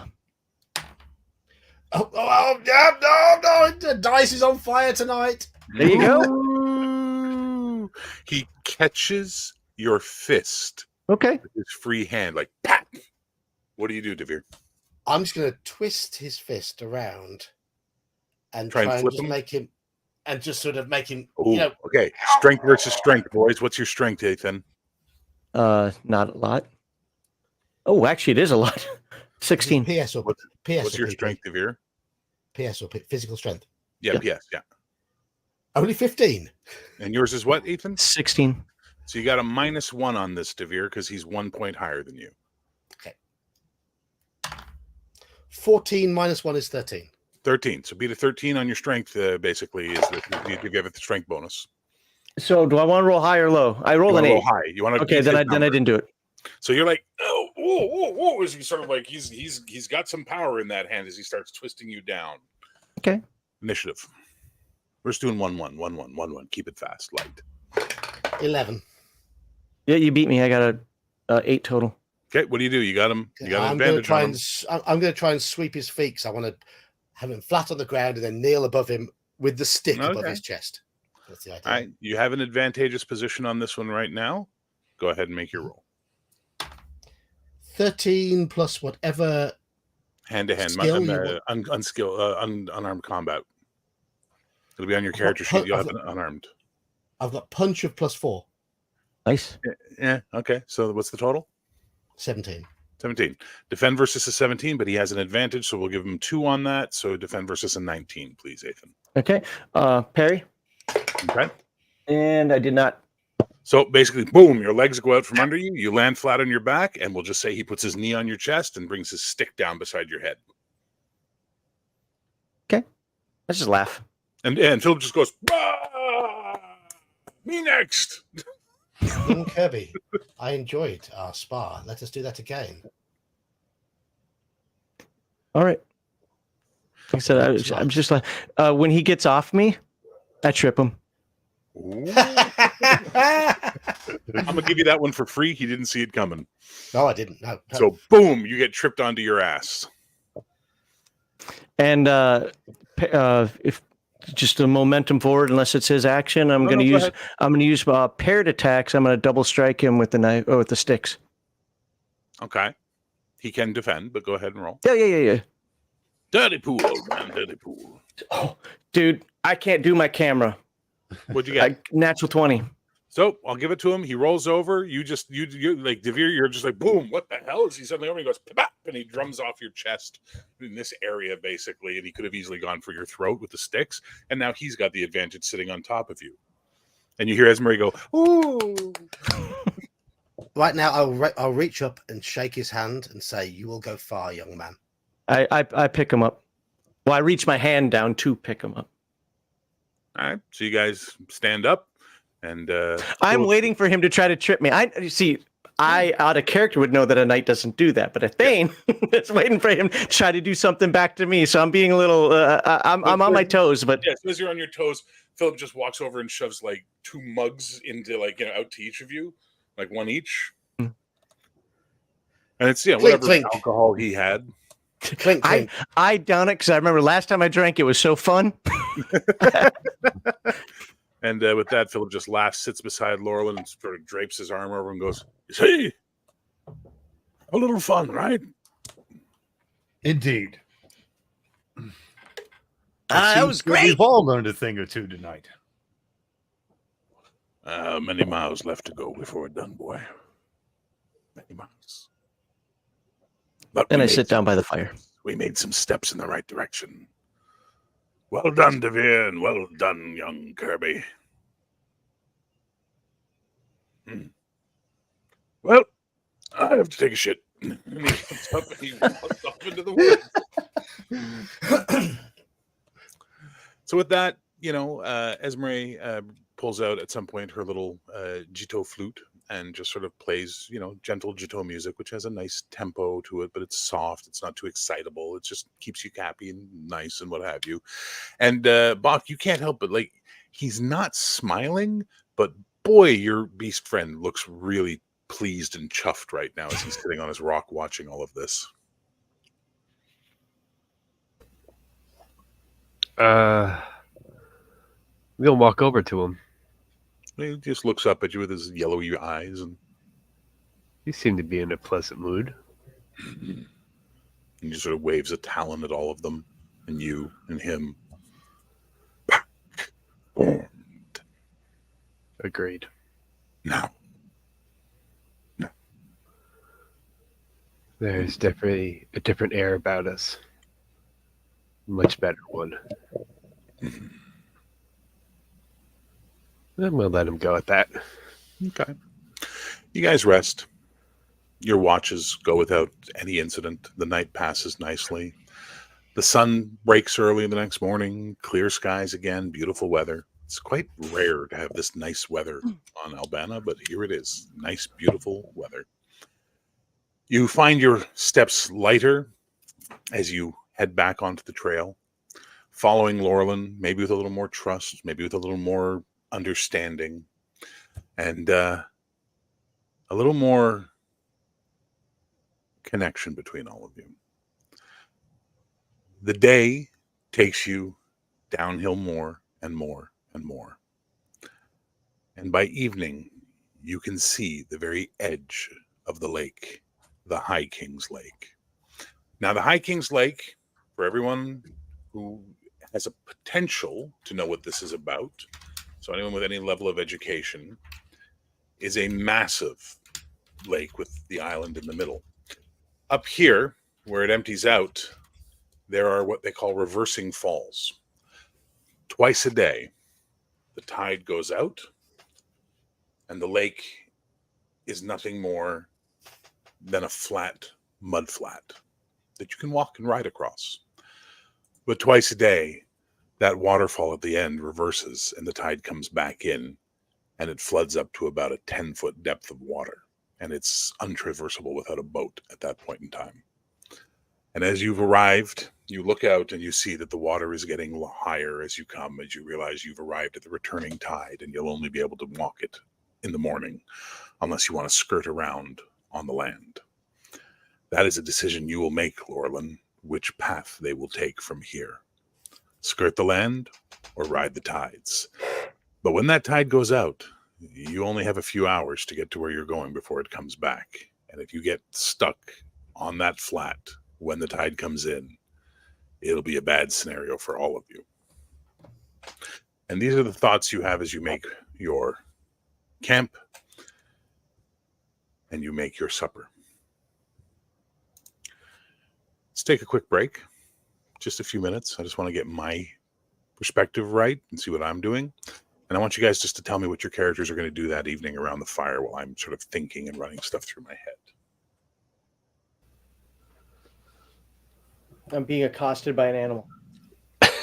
Yes, Esmeralda can be slightly animalistic, yes. Oh, for me, it'd probably be listening to anything that Philip would have to say. I'm intrigued by his stuff on religion. It's for anyone listening who has religious knowledge, when he talks, there are many times you think he's talking about your religion, but then he starts talking about how it's connected to something else, or there's this other aspect to it. And you realize this united faith that he is a part of has a little bit of Catholicism, a little bit of Orthodoxy, a little bit of Zahirism, a little bit of Pendrick Reformation, and some pagan stuff and some other stuff. And he's just talking about like a unified, singular religion. What it does not have is punishment. It does not have infidels. It does not have heathens. It does not have crucifixions. It does not have burning of witches. It has none of those things. Because as he keeps saying, all of this exists in the High Father's world. This is all his creation. And some of it's here to some of it's here to test us. Some of it's here to help us. And the path is that we must determine which is which. And that's how we come into his presence. By discerning and using the spark of intelligence he gave us. But the Western Star must guide us. And you're around the fire, and he just points up in the sky. And the Western star is like the brightest star in the night sky. And it is always in the west. It never, when it's only there, in certain seasons, spring and summer, winter and fall, you don't see it. But it's always in the west, and it's like Venus bright. You know what I mean? It's a bright, bright star.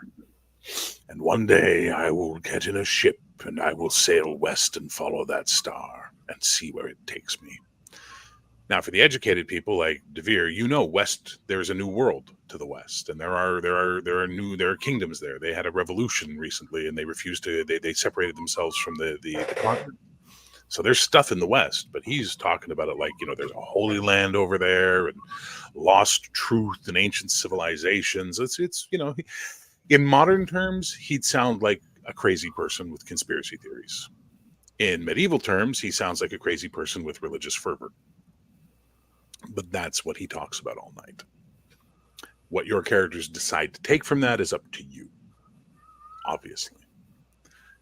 What is Navari doing for the night?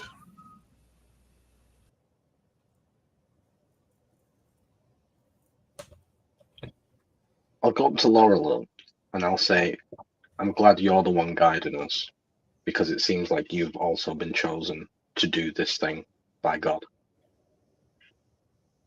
Well, I'll go up to Sir Devere, and I'll say, despite our differences, I respect you.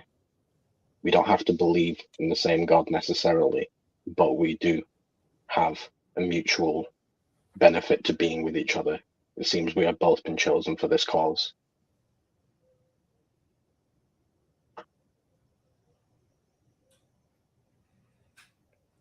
I will nod, and De Vere's very much sort of lost in thought at the moment. He's made an admission recently that he's not been intending to make for a long time. He's opened his heart somewhat to the group, and he's feeling a little bit vulnerable at the moment. He wishes he was a long way away from here, dancing with the Lady Ghislaine.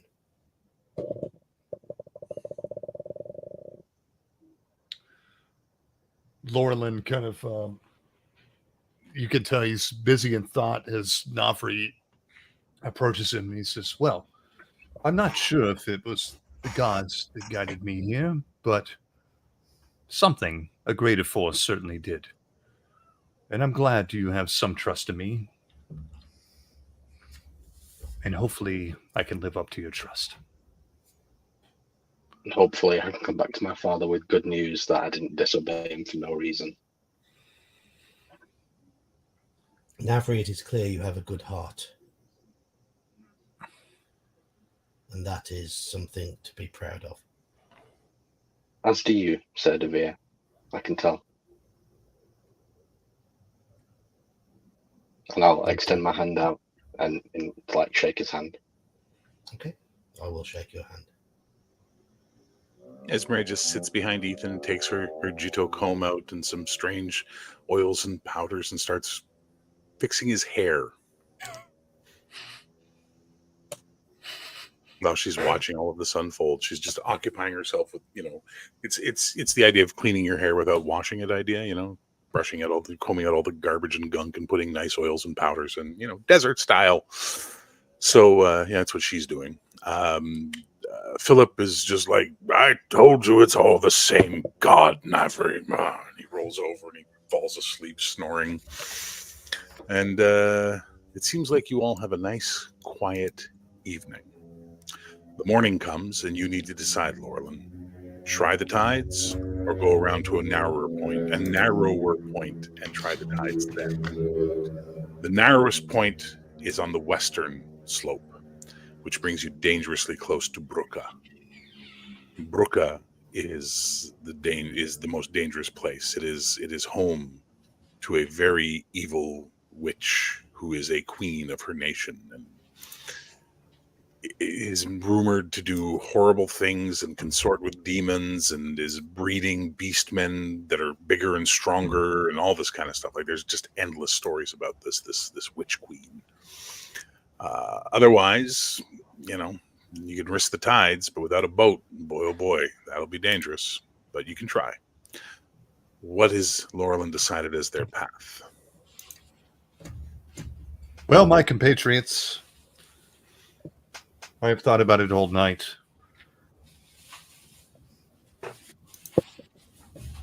And we shall take the riskier route. And we shall try the tides along the long route.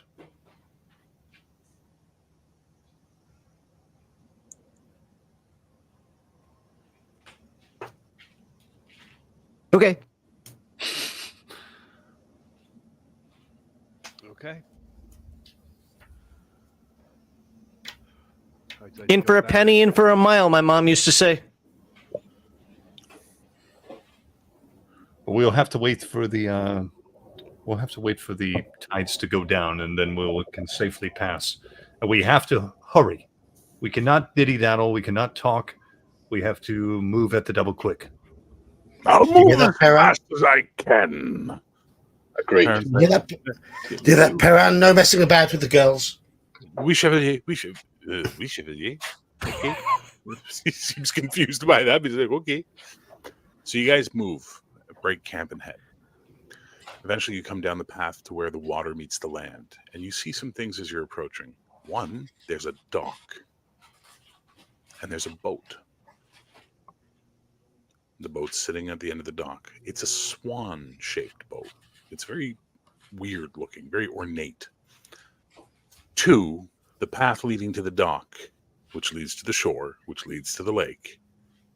There is a black knight with a two-handed sword standing in the path. As you approach, none shall pass. I'm not approaching. Staying back, drawing the bow. I'll turn to Navri and say, well, after our newly found respect last night, shall it be you or shall it be I?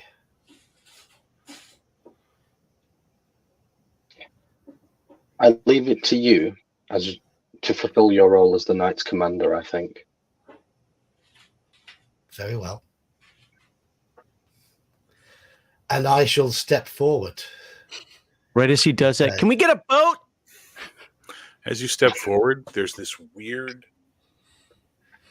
it's like, imagine the air and the universe and reality in front of you is a sheet of reflective metal, and someone wobbles it. And now there are two black knights standing there. None shall pass.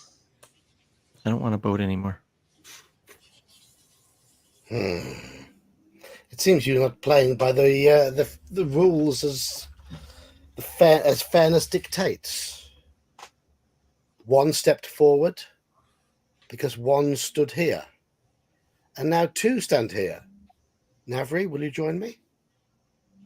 I shall step forward. And again, there's a wobbling. And then there are three. None shall pass. Can we It just seems go they around? Do not believe in fair play. What devilry is this? I have seen too much devilry in the last few days. I'm walking up. You guys keep forgetting he's a knight. Yes, Yeah. but well, yes, but actually no.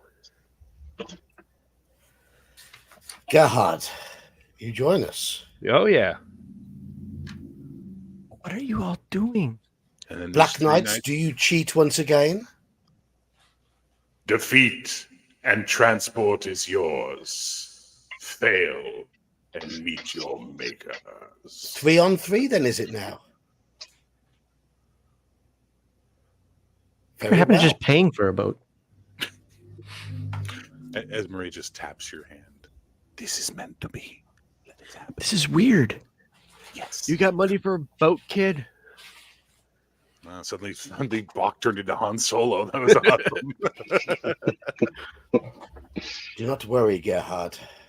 Stay strong and trust in your sword arm. They don't do anything but stand there.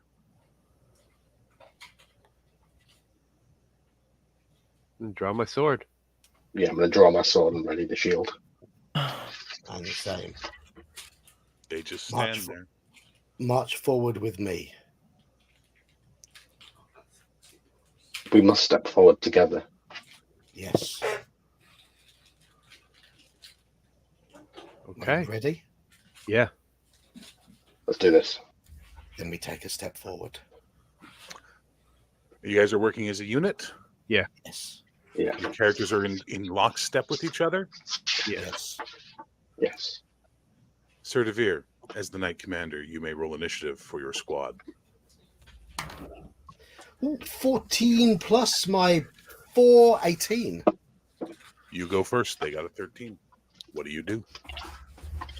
I will strike one of these black knights that seems determined to get in our way.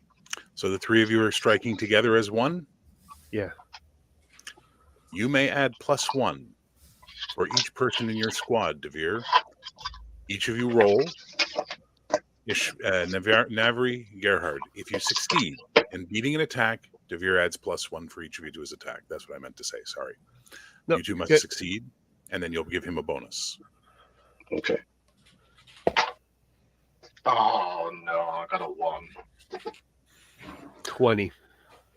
Natural? Not natural. No. Dirty 20? Okay. Yeah, dirty 20. So basically, Like the way I like it. you guys step forward, but you're not quite in sync. And as you two step forward, Navri sort of and tries to step forward at the same time. And all three of your attacks, their swords, they just ching, and they block your attacks, and then they go back to their stand. None shall pass. Trip him!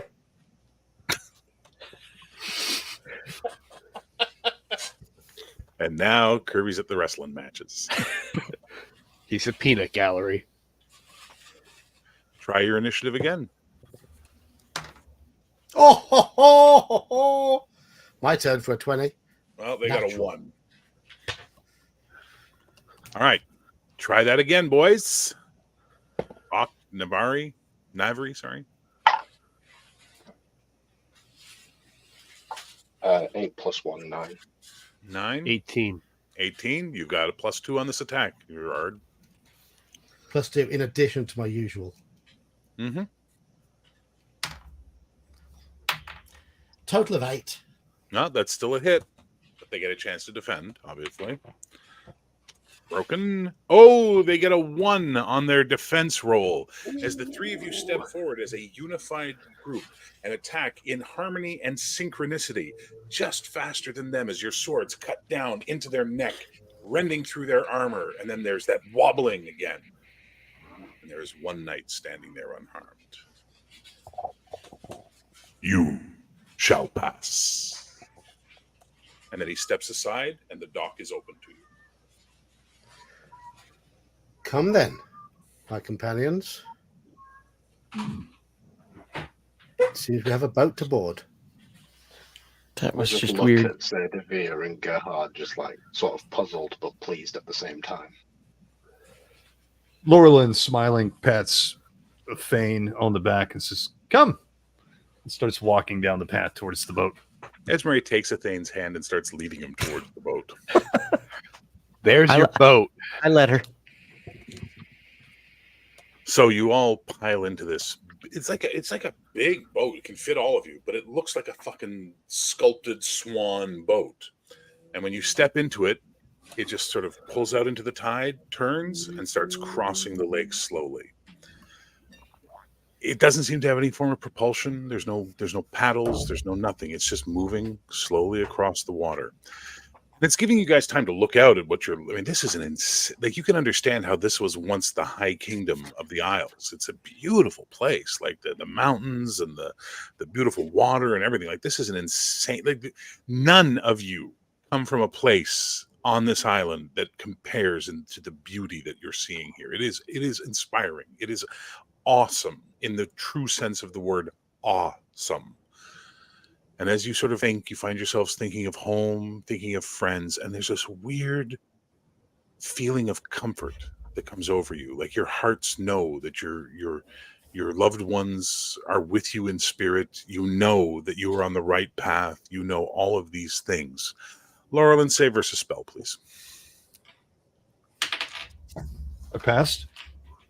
You know that this is magic. This is something radiating from ahead of you in Ambria.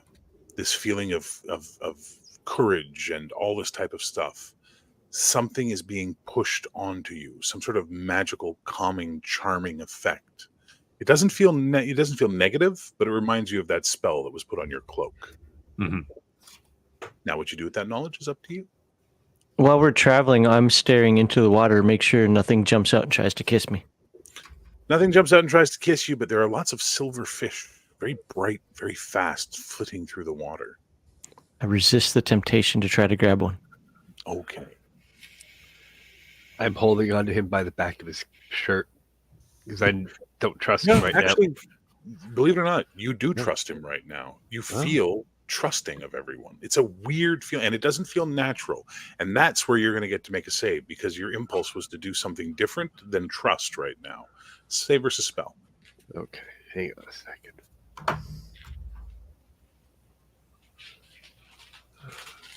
Oh, the Ostrati are a strong, tough fucking people who have thick heads. Oh, damn it. Spells 12. 12 out of 12. Yeah, this ain't natural. And you sort of look, you see Laurelin has this sort of slightly quizzical look on his face as well. Well, the rest all have this just sort of content smile on their face. Oliver looks happy. But you can see Laurelin's like you. He's seems a little odd, something's wrong here. Well, there's two of us that are not so. I don't know what the word is. I got a bad feeling about this. Without rocking the boat, I pat Devere in the shoulder, Navri on the shoulder, sit down next to Esmeralda, try to grab her hand. No, sit she'll back. let you. Everything's great. Oh, it is. It's wonderful. Feels so good. This place is like nothing I've ever seen before. Philip just sort of looks at you, balked, and looks at Laurelin and goes, "Yeah, you feel it too, eh?" Mm-hmm. It's a little odd, but I don't feel any Danger? Yeah, I don't feel negative. But it's certain. And he's whispering, like trying to not alert the others. It's the work of the witches of Ambria. Their legend says they can seduce a man's heart right out of his chest. What do you know of them, Lorland? Probably as much as you know. Rumors, speculation, legend, myth, which, as they say, legend and myth is always based in some small amount of truth.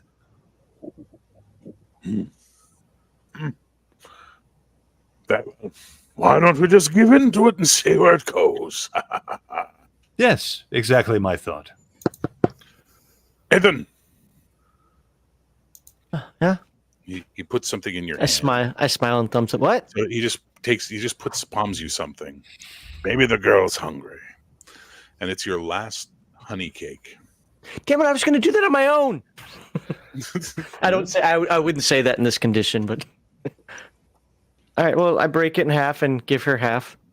She takes it. She smiles. She looks at Laurelin. She gives him a wink.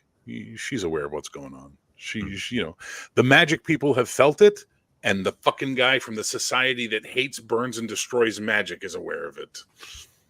Sadly, Devere should be, but he's just having a vulnerable day. That's what happens when you let loose.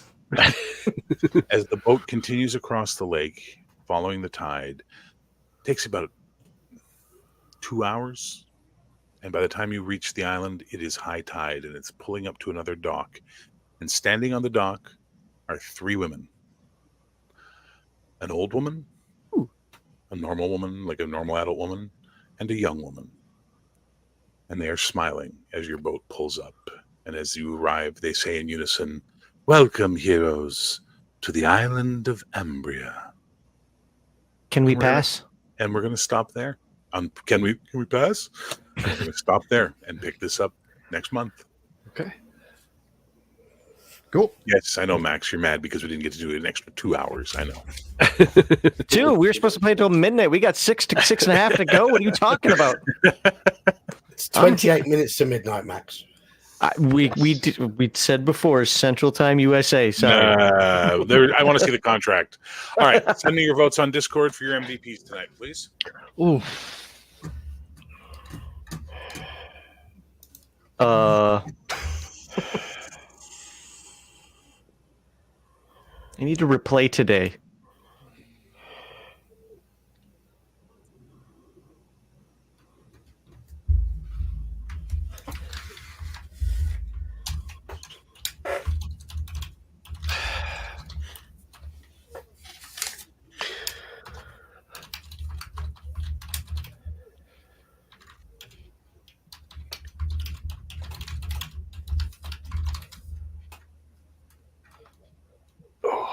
I got one. I got one vote.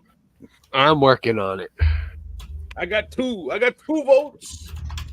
I'm waiting on Discord. Oh, okay. I got 3.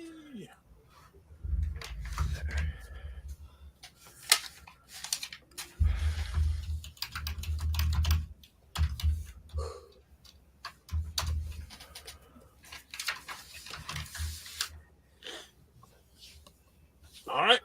Votes are in. Cody, who'd you vote for and why?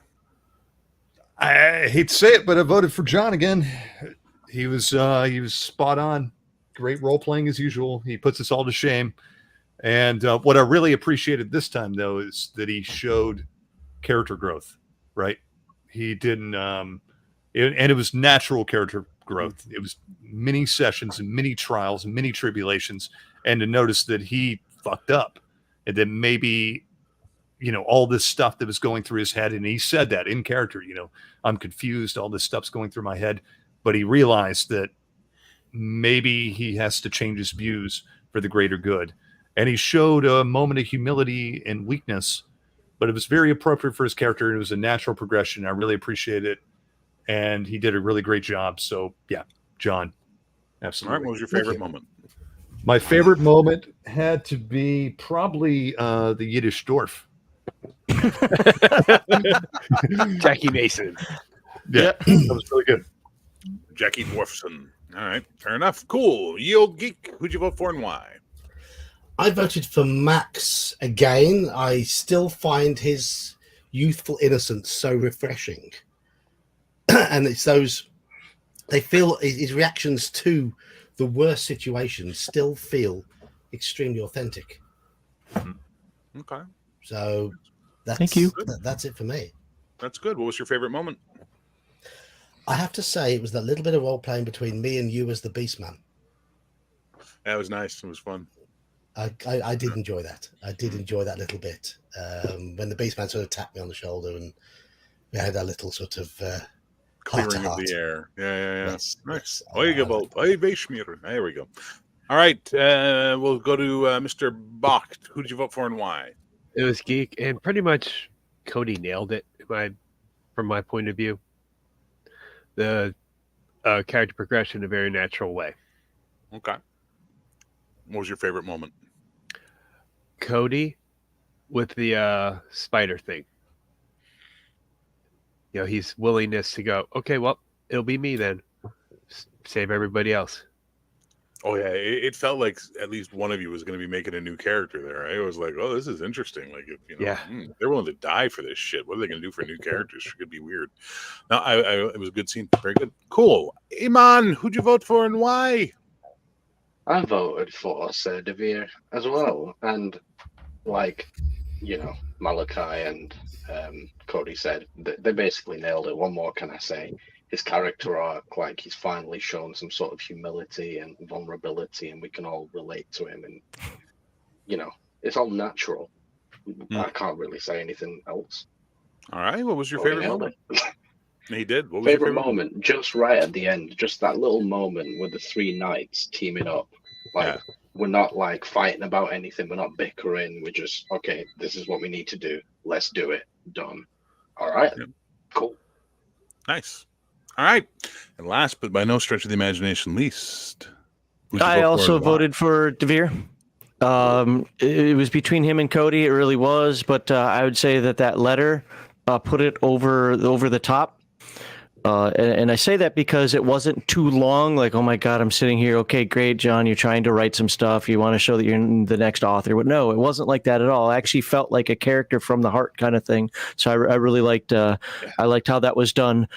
Favorite moment was honestly because it caught me by surprise. Believe it or not, is when Laurelin chewed me out for going into the building. I was like, wait a second, it's just a building standing. And he's like, and you did it again. I was like, okay. And I was like, you know what? That is so kind of fatherly and frustrating. Like, oh my God, there he goes again. I was like, yeah, okay, I got it. But it caught me by surprise. And I'm not normally caught by surprise like that. So cool. I like it. Well, that means Sir Devere won. So you're getting an extra reroll for the next session, and we'll figure out whatever other benefits I'll give you after that. But that's what you get. Thank you, fellas. Thank you. You're going to need them, so have them because now you guys are in the meat of it. But I want to do something really quick while I go around. Cody, I really love Laurelin's development that people aren't seeing as much, which is that he's starting to step into his role, and like Grizzly said in the thing, he's starting to realize maybe magic isn't the solution to everything, and that's kind of cool seeing that. But it's very subtle. And I like that someone picked up on it because I saw it and I was like, oh, shit, what's Cody doing here? This is interesting. So I really like that. I think you play the character very well. And I think you guys are coming together nicely and you're fitting in well as a figurehead for them. John, there's not much I can say that hasn't already been said about Devere at this point in time and how you're playing him. You're doing a great job. Keep it up. Keep the growth going. And this is interesting. And I agree with Navri Iman. My favorite moment was the three of you becoming a unit. Was really like, that played out perfectly. I was like, beautiful. So I really like that. But I also loved you and Ethane sparring. I thought that was just fucking the cat's ass. Bakht, you're finally starting to find the character's voice there, Malachi, and that's a good thing because now he's starting to become more of a character and less of just an observer. And I like that a lot. Keep going on that road. You are heading down the right road. My vote was probably the last one. And I started typing Malachi because he's coming into the character. And sorry, Malachi, I then deleted it because it was a balance between is a toss-up. It really was a toss-up. Yeah. No, it's okay. I just like the way Max's innocence is coming through. No, he's doing a great job. I did start typing it, so I agree. And I'm kind of getting that, but I'm like, be like, well, I'm gonna have to keep an eye on this kid. I have to be the older brother. Keep him out of trouble. I did catch that, by the way. I did catch that a couple of times. And that's a good thing because what's happening is I'm going to finish up and then we can talk a bit more. But you guys are starting to give each other role playing cues, which is really good. Your characters are now helping each other become more characteristic or characterized. And that's a good thing. So good work, Malachi. Keep it up. Thank you. Iman, you are stepping into this larger world, which is it's very different, I know, than the Call of Cthulhu stuff you've been doing. And I like that you're thinking like your character. I like that when you make decisions, it's based on what Navri is thinking, not what Iman, the player, thinks is the best move or the best choice. Keep that up. Keep going. And I'm curious to see where he's going to go and where his bonds are going to start forming with the rest of the group. Because right now he's bondless. And that's an interesting thing to see. It's like this character who's like not connecting with any of them, but isn't causing strife. So will he connect to someone? We're going to find out. And I'm curious to see where it goes. Now, I saved you for last, Max. And the reason I saved you for last is this. You have repeatedly gone on about how it's not the way I wanted it to be. It's not working out the way I thought it'd be. And yet you continue to be the heart of this group. You continue to be the conscience of this group. And you continue to be, no offense, guys, the smartest fucking character on the team because you keep trying to make intelligent choices. You fuck up every now and then, but that's part of the game. And you have an IQ of 7. Well. Exactly. You at the far end there are not the brightest bulbs on the tree, as it were, but you still try, and that's really good. And I really like what you've done with the character, and I like where you're going. I think it's going to be interesting if and when he survives to be revealed what his role in all of this is. It's going to be interesting to see how Ethane handles that. And I'm looking. That really bothers him, by the way. I know. I can tell. And I like that. I like that it bothers him because it means he has skin in the game now. Finding out what his purpose is. Why is he here? And I absolutely love the relationship between him and Esmeralda, this little cute fucking thing that's happening. I want to talk to you about that, though. Not now. I mean, once we're done, I really do. I want to talk to you about that because I've had a couple things for the last 2.5 sessions that I'm not going to interrupt the game with, but I definitely want to talk to you about that. Blue booking. Why do you think Devere has letters and stuff going on? Because he and I do a little bit of blue booking every now and then, and we talk outside of the game in chat to move things forward. Do that, guys. If you want stuff to move forward, you want to have ideas from your character's past, you have things you want to see, send me a private message. We'll hash it out. We'll blue book it, and it'll be good to go. So it's good. But keep it up, Max, because you are very strong and you're doing a great job. And it's a shame Hungar had to drop out. It really is. I'm going to do my best to keep Philip alive because I don't want to kill Philip as much as it looked like I wanted to kill Philip. I don't want to kill Philip. I want to see where this goes. I want to see what we can do with it. Because I sent you that letter yesterday, didn't I? Ben? Yes. Just to. Yes, you did. Yeah. No, it's okay. I don't care if anybody believes you. I know. So that's all that matters for me. Yes. Philip dying was actually a problem for Athane as well, even though I didn't express it. I was as Athane, I was trying to ignore it like it didn't happen because Athane didn't know what the hell to do at that point. And really, to be kind of fair, Philip has really been his best friend, so to speak. Maybe not the best guide, but if you know the interaction between them, right? But has been like his best friend, and he just saw him, die. Like I'm sitting there trying to think, well, how the hell is Athane going to deal with this? Yeah. Now, do you guys? And I'm going to ask you this directly. Do you get what I'm doing yet? What the campaign is, what's happening, why I'm not having you roll a shit ton of dice for every encounter, why things are happening, and they're just like that, like the knights or like the shadows thing. Do you guys get it yet, or can I give you a little bit of a as to what's going on? I like living in ignorance. Yeah. No, I mean that seriously, and discovering it along the way, whether I'm right, wrong, or otherwise. No, I don't mean plot wise. I mean style wise. I mean, didn't know there's anything to get. So, because there's some comments made in the chat about a couple of things I did. This is the Pendrick cycles. Yeah, Pendrick cycles are based on the idea of Arthurian legend. That's what I'm trying to get across here, right? Okay. Essentially, you guys just fucking arrived at Avalon, for lack of a better term. Yeah. Right? Like this is the thing. So I like that you guys are rolling with it. I like that you guys aren't arguing. Don't I get a roll? Don't I get, like you guys aren't being gamers. You're being role players, and I'm really appreciating that. It's really a lot of fun to see you guys and what you're doing. So I'm hoping you guys are enjoying it. I hope it's going well. We had 2 months off, which sucked, but we're back now. Yay! Unless one of you gets sick next month, and then I'll be like, well, fuck you. Anything we want to say before we wrap this up? This is our time to talk post game and just sort of, see if there's anything we want to discuss. I had fun. Here we go. Yeah, it was an interesting session. I enjoy this group of players. What is this you're doing? What is this? I love all of these people here. Aww. I was waiting with Devere for the opportunity for him to start just softening a little.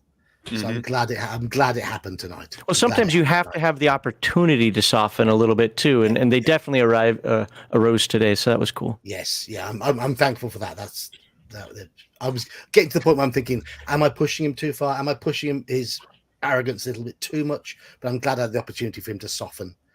It was good. No, it was very organic, and I really liked the way you did it. It played really, really well, and I loved watching. No offense, Cody, I loved watching you go from fucking Laurelin, frustrated as shit at the start, to Laurelin finding his groove towards the end. I was like, okay, I think I like this. Now I hope I'm not misreading it. I hope you're not like just. I got to the end, I was still frustrated as shit, but I'm just being nice for the sake of being nice. No, that's how I was playing it. I don't like to explain everything that my character is thinking. Yeah. I like to play it out, and that's cool.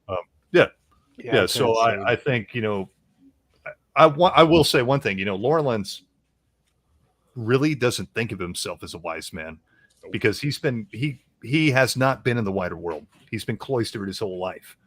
So he knows a lot of stuff, but he hasn't experienced a lot of stuff. So take it as you will. So that's kind of how I'm playing the character. To be honest, Devere doesn't know very much and hasn't experienced very much. All he's ever done is train as a knight. It's as simple as that. You're both the perfect fucking coin. You're both the perfect fucking coin. You're just one side and the other of that coin. You both have similar origin points, similar thought processes, similar views about the universe and where they fit into it. And it's really fun watching you guys bring these characters to life.